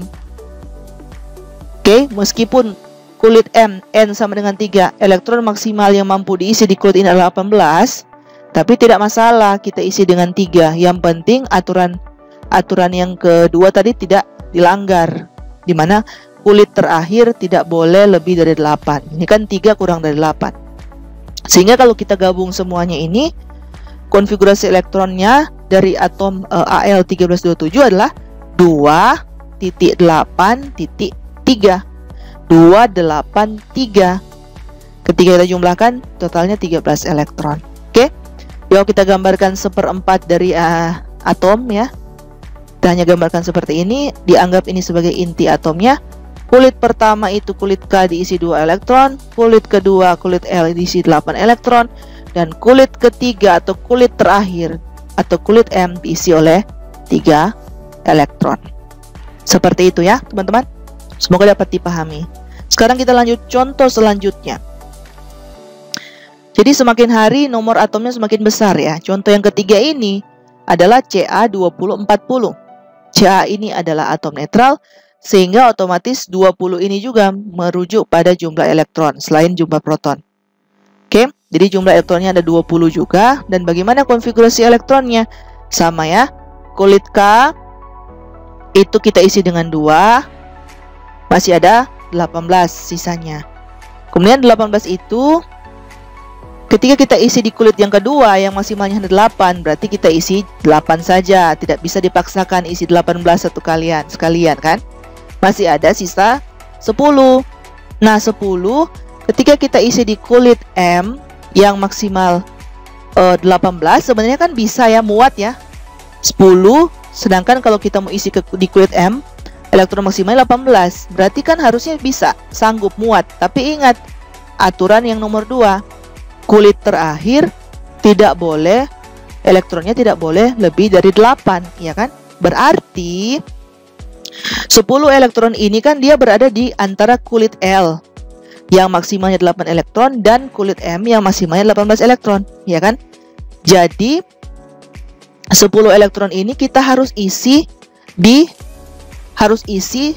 sebanyak 8 elektron. Jadi mengikuti jumlah elektron maksimal di kulit sebelumnya, yaitu kulit L. Setelah diisi 8 masih ada sisa 2 elektron, dan 2 elektron itulah yang kita isi di kulit selanjutnya, yaitu kulit N. Jadi walaupun elektron maksimalnya 32 ya nggak apa-apa, kita isi 2 elektron. Yang penting aturan yang kedua tidak dilanggar, yaitu elektron pada kulit terakhir tidak boleh lebih dari 8. Oke, jadi kalau kita gabung semuanya, maka konfigurasi elektron dari atom Ca2040 adalah 2882. Kalau Anda jumlahkan semua, ini pasti 20. Jadi kalau Anda ingin mencoba gambarkan dalam bentuk 1/4 dari atomnya, kita anggap ini inti atom, berarti ada 4 kulit ya. Kulit K terisi 2, kulit L terisi 8, kulit M terisi 8, dan kulit N terisi 2. Jadi 2 elektron ini merupakan elektron yang ada di lintasan paling terakhir. Oke, seperti itu ya teman-teman. Sekarang kita lanjut ke contoh selanjutnya. Contoh yang keempat adalah Ga3170. Jumlah elektronnya adalah 31 karena atom ini netral sehingga proton sama dengan elektron. Bagaimana konfigurasi elektronnya? Sama ya seperti soal-soal sebelumnya. Saya rasa ketika saya mau lebih cepat penjelasannya Anda sudah paham. Jadi kulit K kita isi 2, masih ada sisa 29. Kulit L kita isi 8, masih ada sisa 21. Kulit M kita isi 18. Oke, karena kebetulan lebih dari 18 sisanya kan, kita isi 18, masih ada sisa 3, maka 3 inilah yang kita isi di kulit selanjutnya, yaitu kulit N. Sehingga konfigurasi elektronnya menjadi 2, 8, 18, dan 3. Oke, seperti itu ya teman-teman, semoga dapat dipahami. Jadi ini Ga ternyata ada 4 kulit ya. Nah, kulit K terisi, kulit L terisi, kulit M terisi, dan kulit N terisi. Dan kulit N itu adalah kulit terakhir untuk atom ini. Oke, lanjut. Contoh yang kelima. Semakin hari semakin besar nomor atomnya ya. I53-127. Jadi dari sini kita lihat bahwa ini adalah atom netral, berarti jumlah proton sama dengan jumlah elektronnya. Berarti jumlah elektronnya juga 53. Oke, bagaimana konfigurasi elektronnya? Sama ya. Kulit K diisi 2, sisa 51. Kulit L kita isi 8, tersisa 43. Oke, jadi kulit K dan kulit L sudah terisi maksimalnya. Sekarang kita lanjut ke kulit M. Kita isi dengan 18, elektron maksimalnya masih ada 25. Nah sekarang kita lanjut ke kulit N, elektron maksimalnya 32. Harusnya kan bisa ya langsung diisi 25, tapi ingat aturan yang kedua, elektron pada kulit terakhir tidak boleh lebih dari 8. Kalau kita langsung isi 25, yang sebenarnya bisa karena maksimal 32 nggak bisa ya teman-teman, karena 25 itu jauh dari 8, jauh lebih besar dari 8, sehingga 25 yang tersisa ini kan berada di antara kulit M dan kulit N, ya kan? Maka kita isi dulu sesuai dengan jumlah elektron maksimal pada kulit sebelumnya, yaitu kulit M sebanyak 18 elektron. Baru 7 elektron yang tersisa kita isi di kulit selanjutnya, yaitu kulit O. Seperti itu teman-teman. Jadi kulit O itu maksimalnya 50 elektron bisa terisi, tetapi tidak masalah kita mengisi 7 elektron. Yang penting aturan yang kedua tidak dilanggar, itu tidak boleh lebih dari elektron di kulit terakhir tidak boleh lebih dari 8 elektron. Oke, sehingga kalau kita gabung semuanya, konfigurasi elektronnya menjadi 2, 8, 18, 18 lagi, dan 7. Oke, jadi di sini sudah ada 5 kulit. Kulit K, L, M, N, dan O. Oke, kira-kira seperti itu ya teman-teman. Semoga dapat dipahami. Contoh yang terakhir. Ada atom Ba56-137. Karena atom ini netral, maka jumlah elektronnya juga sama-sama 56 seperti proton. Bagaimana konfigurasi elektronnya? Kulit K kita isi dengan 2. Jadi kulit K sudah maksimal terisi. Kulit L kita isi dengan 8. Jadi kulit K itu kita isi dengan 2. maksimal terisi sehingga masih ada sisa 54. Kemudian kita lanjut ke kulit selanjutnya, diisi dengan 8 sebagai kapasitas maksimal di kulit ini, masih ada tersisa 46 elektron. Kemudian lanjut ke kulit selanjutnya, diisi dengan 18 dengan kapasitas elektron maksimal, masih ada sisa 28 kita isi di kulit N. Tidak mungkin langsung 28-28-nya, walaupun elektron maksimal di kulit ini 32 elektron bisa diisi, karena kita sudah akan melanggar aturan yang kedua, tidak boleh kulit terakhir tidak boleh lebih dari 8, sehingga 28 elektron ini harus kita isi dulu dengan 18 elektron mengikuti jumlah elektron maksimal pada kulit sebelumnya. Oke, sehingga masih ada sisa 10 elektron, ya kan? Nah, 10 elektron ini kita pindahkan ke kulit selanjutnya. Oke, di mana kulit selanjutnya kan ini maksimalnya 50 elektron. Dan tinggal tersisa 10 elektron. Harusnya kan bisa kita langsung isi. Sangat-sangat luas, sangat-sangat mungkin untuk diisi. Karena kulit ini elektron maksimalnya 50. Tapi ingat teman-teman, 10 elektron ini masih lebih dari 8. Iya kan? Masih lebih dari 8. Ya kan? Sehingga 10 elektron ini harus kita isi dulu pada kulit ini dengan jumlah elektron yang mendekati jumlah maksimal 8 elektron. Oke, sehingga diisi dengan 8 elektron di kulit ini, dan sisanya ada 2 elektron baru kita isi di kulit selanjutnya atau di kulit P. Oke, jadi ketika kita gabung seluruh konfigurasi elektronnya menjadi 2, 8, 18, 18, 8, dan 2. Jadi 2 ini adalah elektron pada kulit terakhir. Jadi ternyata untuk atom Ba ada 1, 2, 3, 4, 5, 6 kulit. Ya, dari kulit K, L, M, N, O, P. Dan 2 adalah elektron pada kulit terakhir atau yang paling jauh dari inti. Oke, sehingga kita bisa gambarkan ini kan, kalau setengah atomnya, seperempat atomnya, kita anggap ini sebagai inti atom, maka ini kulit pertama diisi 2, kulit kedua diisi 8, kulit ketiga diisi 18, kulit keempat diisi 18, kulit kelima diisi 8 elektron, dan kulit terakhir atau kulit P diisi 2 elektron. Oke, ini sebenarnya sangat mudah ya teman-teman. Cukup ingat 3 aturan yang saya sudah bahas tadi di awal, dan konfigurasi elektron bisa sangat dengan mudah kita terapkan tanpa harus menerapkan 3 aturan prinsip of Bow, aturan Hahn, dan larangan Pauli seperti yang Anda sudah dipelajari di SMA. Tapi ingat, apa yang sudah Anda pelajari itu sebenarnya adalah konfigurasi elektron yang paling detail, yang bisa berlaku untuk segala keadaan. Karena apa teman-teman? Karena apa yang saya bahas ini hanya berlaku untuk unsur-unsur golongan utama atau golongan A. Kalau sudah berbicara unsur-unsur di golongan B, ada beberapa penyimpangan yang tidak sesuai, gitu ya. Oke, ternyata masih ada satu contoh lagi. Contoh yang ketujuh, AT85210. Berarti jumlah elektronnya ada 85 juga karena ini adalah atom netral. Bagaimana konfigurasi elektronnya? Kulit K diisi 2, masih ada 83. Kulit L diisi 8, sebagai elektron maksimalnya masih ada 75. Kulit M diisi 18, sebagai kapasitas elektron maksimalnya di kulit ini masih ada 57. Kemudian 57 lanjut ke kulit selanjutnya, diisi 32 maksimalnya, karena ternyata lebih dari 32 kan. Masih ada 25.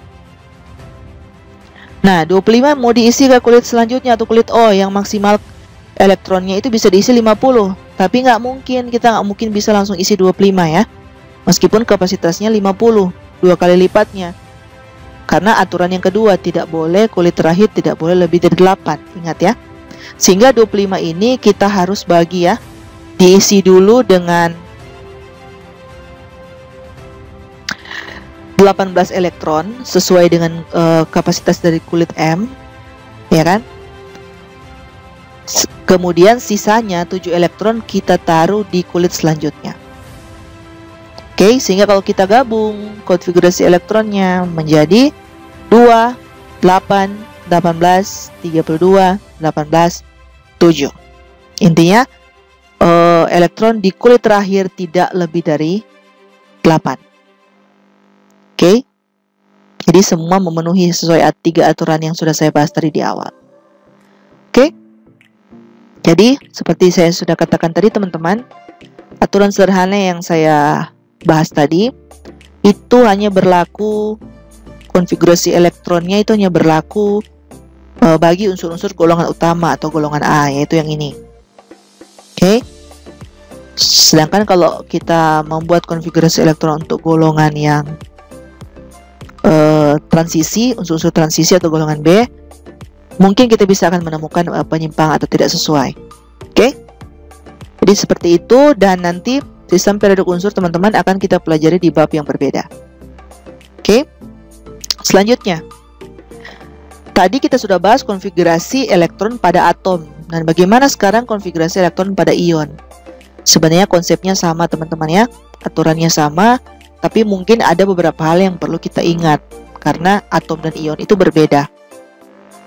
Oke, tapi ketika membuat konfigurasi elektron kita menggunakan aturan yang sama. Kita hanya cukup memahami perbedaan dari atom dan ion. Kalau atom kan tidak bermuatan teman-teman ya, tapi kalau ion dia bermuatan. Sehingga kalau pada ion jumlah proton dan jumlah elektronnya berbeda. Kalau tadi kan saya dengan gampang ketika tahu nomor atom, saya sudah tahu bahwa itu juga sebagai jumlah dari elektron. Tapi kalau ion, teman-teman, jumlah elektronnya pasti akan berbeda, tidak sama dengan nomor atomnya atau jumlah protonnya. Jadi, terus pahami dulu pengertian dari ion, baik ion positif maupun ion negatif itu seperti apa konsepnya.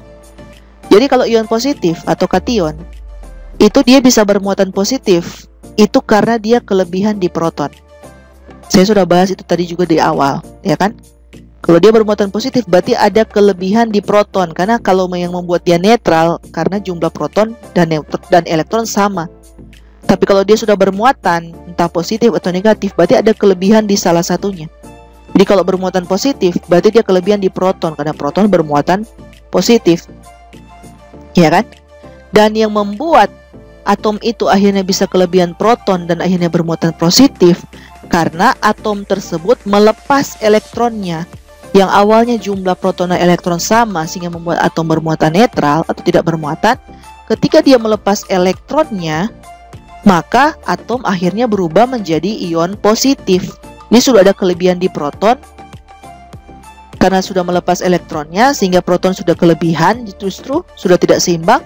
Itulah yang membuat atom berubah menjadi ion positif atau kation. Oke, jadi dengan kata lain kita bisa menyebutkan bahwa kation atau ion positif terbentuk karena atom melepaskan elektronnya atau memberikan elektronnya kepada atom lain. Seperti itu teman-teman. Jadi ingat saja kalau atom lepas elektron maka akan terbentuk ion positif. Oke?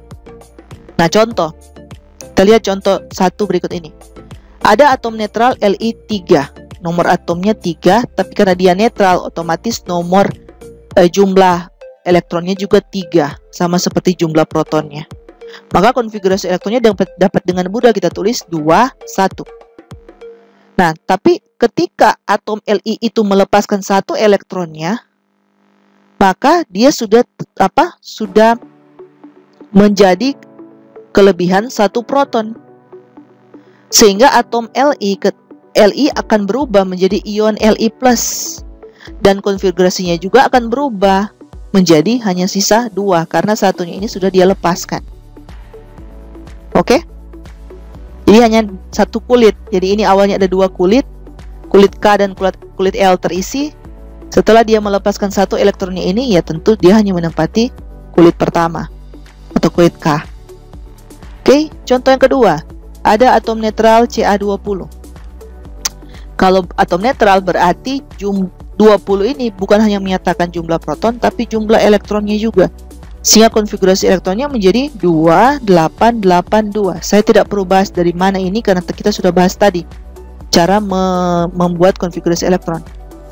Nah, sehingga ketika atom Ca melepaskan misalkan saja 2 elektronnya, ini dia lepas, maka tentu saja yang awalnya jumlah proton dan jumlah elektronnya sama, saling menyeimbangkan sehingga menyebabkan atom Ca ini netral. Ketika dia lepas dua elektronnya, sudah ada kelebihan 2 di proton.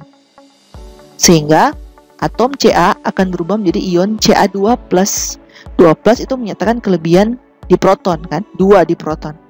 Sehingga konfigurasi elektronnya sudah berubah nih menjadi awalnya 2882 karena 2-nya ini dia lepas sehingga menjadi tersisa 288. Jadi awalnya kulitnya ada 4, sekarang tersisa kulitnya hanya tinggal 3.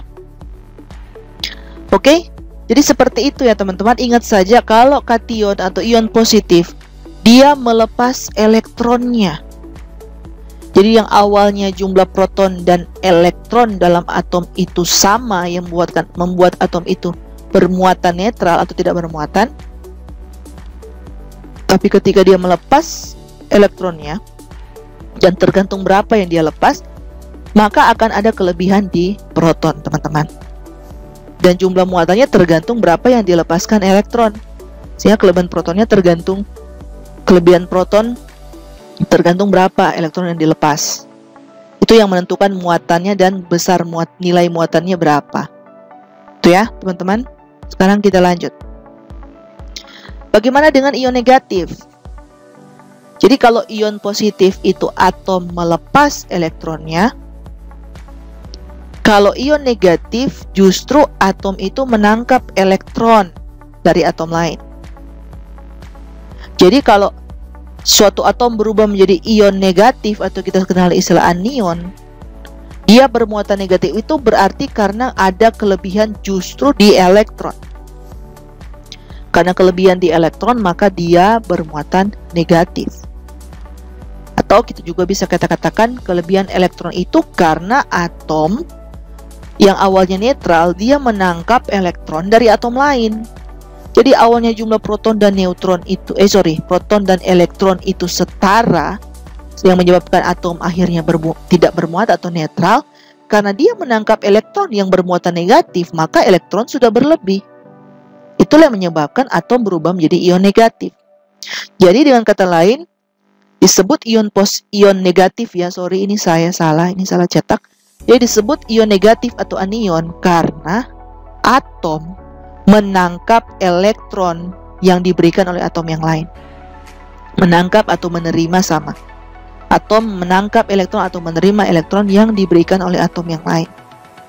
Seperti itu teman-teman. Sehingga kita lihat contoh. Ada atom netral F9. Karena dia netral, otomatis elektronnya juga 9. Sehingga konfigurasi elektron menjadi 27. Oke. Nah, ketika atom F ini menangkap 1 elektron, maka ada ketambahan 1 elektron lagi di atom F kan. Jadi sudah ada kelebihan 1 elektron. Di mana elektron itu bermuatan negatif, maka atom F akan berubah menjadi ion F-. Sehingga konfigurasi elektronnya jadi berubah teman-teman. Awalnya 27 karena dia menangkap 1 elektron menjadi 28. Oke, mudah kan ya?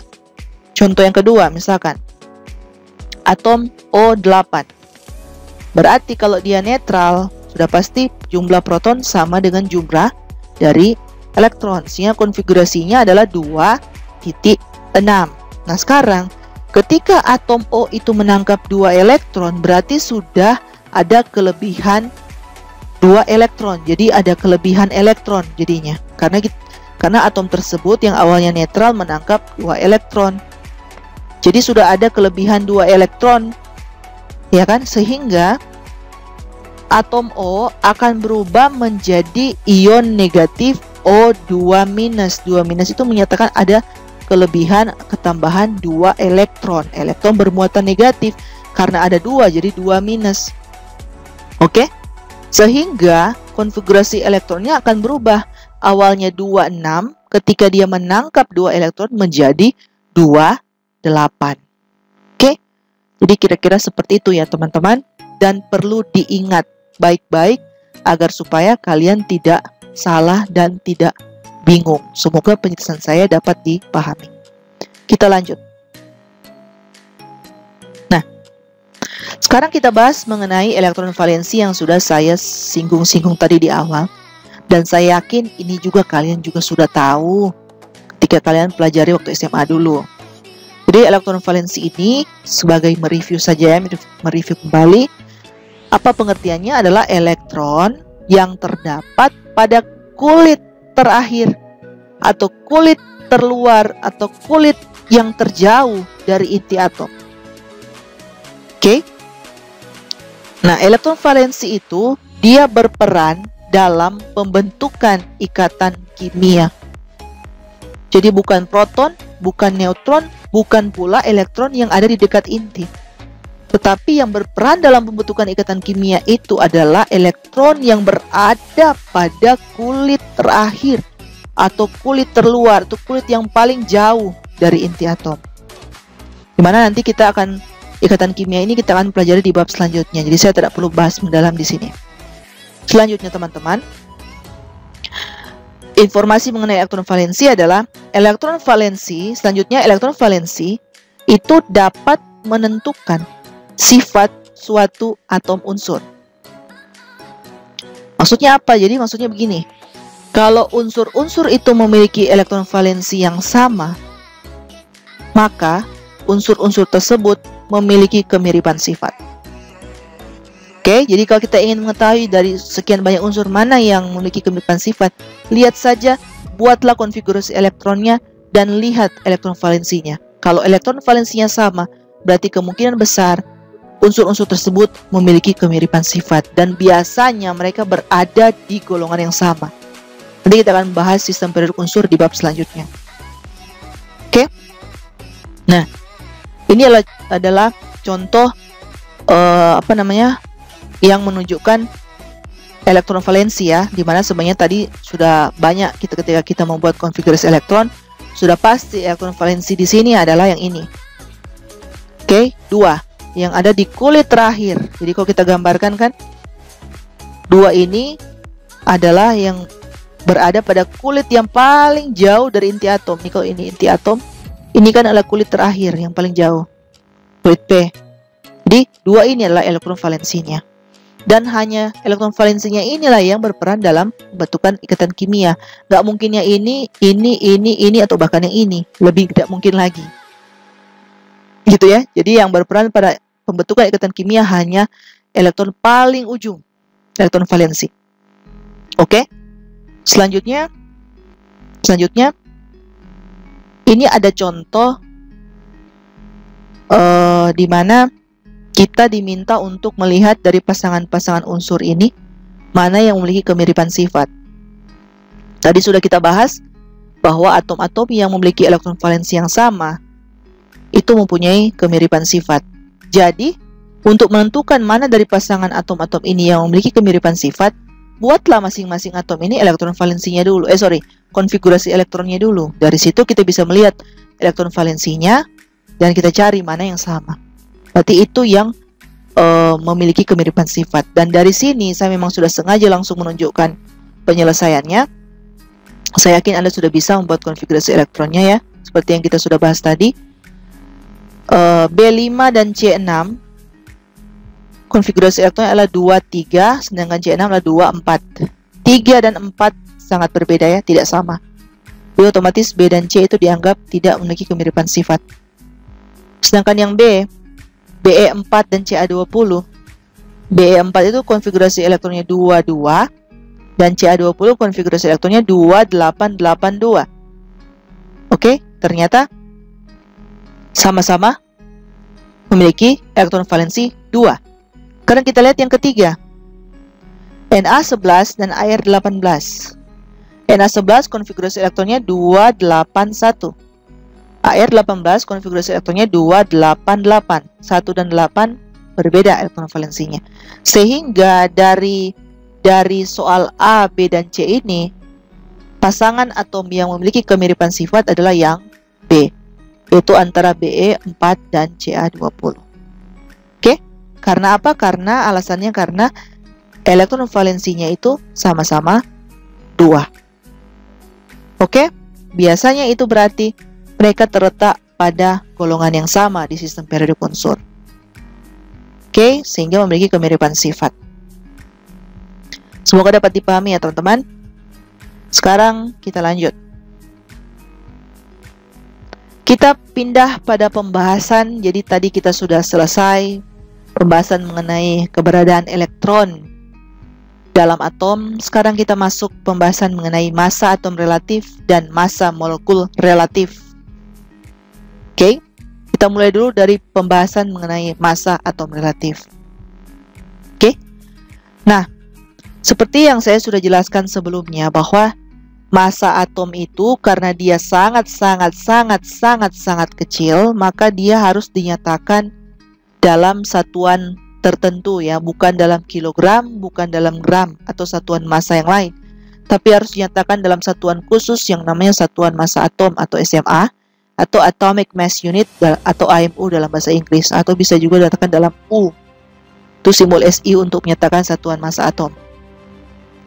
Nah, kemudian yang menjadi standar atau pembanding yang digunakan untuk menentukan massa dari suatu unsur, kita menggunakan 1/12 dari massa satu atom karbon 12 atau C12. Kenapa karbon C12 ini yang dijadikan sebagai standar atau pembanding? Karena ternyata teman-teman, karbon atau C12 ini merupakan isotop yang paling banyak terdapat di alam, yang paling mudah ditemukan dan yang paling stabil. Itulah alasan mengapa C12 ini dijadikan sebagai standar. Jadi satu SMA itu disetarakan sama dengan 1/12 massa dari satu atom karbon 12 atau C12. Oke, sehingga kalau kita hitung satu SMA itu sama dengan berapa? 1/12 dari massa satu atom C12 sama dengan 1/12 kali massa dari satu atom C12 adalah 19,92684 kali 10 pangkat min 24 gram. Sama dengan totalnya menjadi 1,66 kali 10 pangkat min 24 gram. Kira-kira mendekati dengan yang sudah saya tunjukkan di awal tadi kan? Yang tadi di awal saya ingat 1,67, tapi ini 1,66 ya, sama kalau dibulatkan kan 1,7. Ya kan?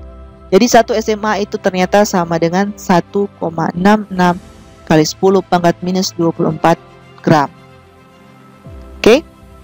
Nah, kemudian pengertian dari massa atom relatif atau yang bisa kita kenal dengan disimbolkan AR, A besar dengan R kecil, itu dinyatakan sebagai perbandingan massa rata-rata suatu atom unsur dengan satu SMA atau dengan nilai 1 SMA, yaitu yang ini teman-teman. Cuma 1 SMA ini adalah 1/12 dari massa satu atom C12 atau karbon 12. Oke, jadi ini rumus yang perlu juga kalian hafal ya. Dan saya rasa ini juga sudah pernah dibahas waktu SMA. Jadi AR dari unsur X, bisa unsur apa saja ya, tergantungnya diketahui dan ditanya, adalah massa rata-rata satu atom unsur X dibagi dengan 1 SMA atau 1/12 massa satu atom C12 atau ini yang sudah dihitung. Langsung dibagi saja dengan ini. 1,66 kali 10 pangkat min 24 gram. Oke, jadi itu penjelasan mengenai massa atom relatif atau AR. Nah, sekarang kita melihat contoh ya. Contohnya misalkan ini ada contoh soal massa rata-rata dari satu atom unsur X. Kita tidak tahu di sini, di soal ini tidak tahu ternyata unsurnya apa. Yang dikatakan unsur X, massa rata-ratanya itu sebesar 6,64 kali 10 pangkat min 23 gram. Ditanya, tentukan massa atom relatif AR dari unsur X tersebut. Ya sudah, tinggal kita masukkan saja sesuai rumus, ya kan? Jadi yang diketahui massa rata-ratanya adalah segini. Ini dia. Kita bagikan dengan massa dari 1/12 massa satu atom C12 yang sudah kita hitung tadi, yaitu 1,66 kali 10 pangkat min 24 gram. Ternyata setelah dibagi, hasilnya dapatnya 40. Oke, jadi kalau kita lihat ya, unsur X ini, kalau kita lihat, kalau hasilnya 40, ini merujuk pada atom apa? Atom kalsium atau Ca ya. Karena Ca airnya 40. Oke, sekarang kita lanjut. Semoga dapat dipahami. Nah, teman-teman, masih membahas mengenai massa atom relatif. perlu kita pahami dan ingat kembali, saya yakin juga kalian sudah pelajari dari SMA, bahwa pada umumnya teman-teman, unsur-unsur di alam itu adalah campuran dari isotop-isotopnya. Jadi, massa rata-rata isotop adalah jumlah dari hasil kali AR isotop dengan persen kelimpahannya di alam. Jadi kalau Anda dulu belajar tentang sistem periodik unsur, atau mungkin langsung saja download di aplikasi tabel periodik, langsung di save, disimpan di smartphone Anda, ya kan, seperti itu. Oke, jadi apa yang Anda lihat di sistem periodik unsur itu sebenarnya massa, bilangan nomor massanya itu merupakan nomor massa hasil massa rata-rata dari isotopnya. Oke, jadi massa rata-rata dari isotopnya. Jadi misalkan ini adalah contoh. Unsur tembaga di alam terdiri dari dua isotop, yaitu Cu63 dan Cu65. Dengan kelimpahannya masing-masing 75% dan 25%. Maka kalau ditanya AR rata-rata dari atom Cu di alam, kita tinggal kalikan saja teman-teman. 75% kali 63 ditambah dengan 25% kali 65 sama dengan 63,5. Jadi coba kalau Anda lihat ini di sistem periodik unsur, Cu pasti nomor masanya 63,5. Jadi itu sebenarnya adalah AR rata-rata dari isotop-isotop Cu. Oke, kira-kira seperti itu ya teman-teman. Semoga dapat dipahami. Oke, selanjutnya kita membahas, tadi kita sudah membahas massa atom relatif, sekarang kita membahas massa molekul relatif. Oke, nah apa sih yang dimaksud dengan massa molekul relatif atau yang bisa disebutkan dengan M besar dan R kecil? Massa molekul relatif itu dinyatakan sebagai perbandingan massa rata-rata satu molekul dengan nilai 1 SMA. Tadi nilai 1 SMA kan kita sudah dapat, ya kan, dimana nilai 1 SMA itu sama dengan 1/12 dari massa satu atom C12. Ya kan, jadi kira-kira persamaannya menjadi seperti ini, rumusnya jadi seperti ini. MR sama dengan massa rata-rata satu molekul, bisa molekul apa saja, dibagi dengan nilai dari 1 SMA, yaitu 1/12 massa satu atom C12. Nah, kemudian MR atau massa molekul relatif suatu molekul atau senyawa juga dapat kita peroleh dari jumlah AR masing-masing unsur penyusunnya, dengan catatan setiap AR kita harus kalikan dengan indeks unsur tersebut dalam molekulnya. Oke, dimana indeks itu yang maksudnya yang biasa ditulis dalam subscript, yang dituliskan angka kecil agak ke bawah itu sebenarnya kan yang menyatakan dalam unsur tersebut ada berapa jumlahnya dalam molekul, kan seperti itu. Dan saya yakin Anda juga sudah mengerti dan sudah tahu itu karena sudah dipelajari sejak dari SMA. Jadi ini ada contoh sederhana. Diketahui ARK ada 39, ARP itu 31 dan ARO itu 16, dimana unsur K, P, dan O ini berkombinasi membentuk membentuk senyawa K3PO4. Oke. Indeks yang dimaksud dengan indeks adalah yang ini, yang subscriptnya. Ini berarti K3P karena hanya satu tidak ditulis satunya, dan O4. Seperti itu. Sehingga ketika kita ingin mencari MR dari K3PO4, ya langsung saja kalikan indeksnya 3 dikali AR dari K ditambah AR dari P karena hanya satu, ya. Kan sama saja seperti 1 kali ARP, tapi 1 kan tidak perlu ditulis. Ditambah karena ini O ada 4, berarti 4 dikali AR dari O. Jadi aja 3 penyelesaian matematis, Anda bisa menggunakan kalkulator atau dihitung manual, terserah Anda. Hasil akhirnya adalah 212. Jadi massa molekul relatif dari senyawa ini K3PO4 adalah 212. Oke, jadi kira-kira seperti itu ya teman-teman. Semoga dapat dipahami dan saya yakin Anda sudah paham karena ini Anda sudah belajar sejak dari SMA dan sangat mudah untuk mengerjakan. Oke? Nah, jadi untuk part 1 teman-teman sudah berakhir. Seperti yang saya sudah bilang di awal video bahwa saya akan membagi ini menjadi 2 bagian karena kalau mau digabung terlalu panjang. Jadi Sampai di sini dulu pembahasan saya untuk bagian yang pertama. Sampai kita berjumpa di bagian yang kedua. Terima kasih.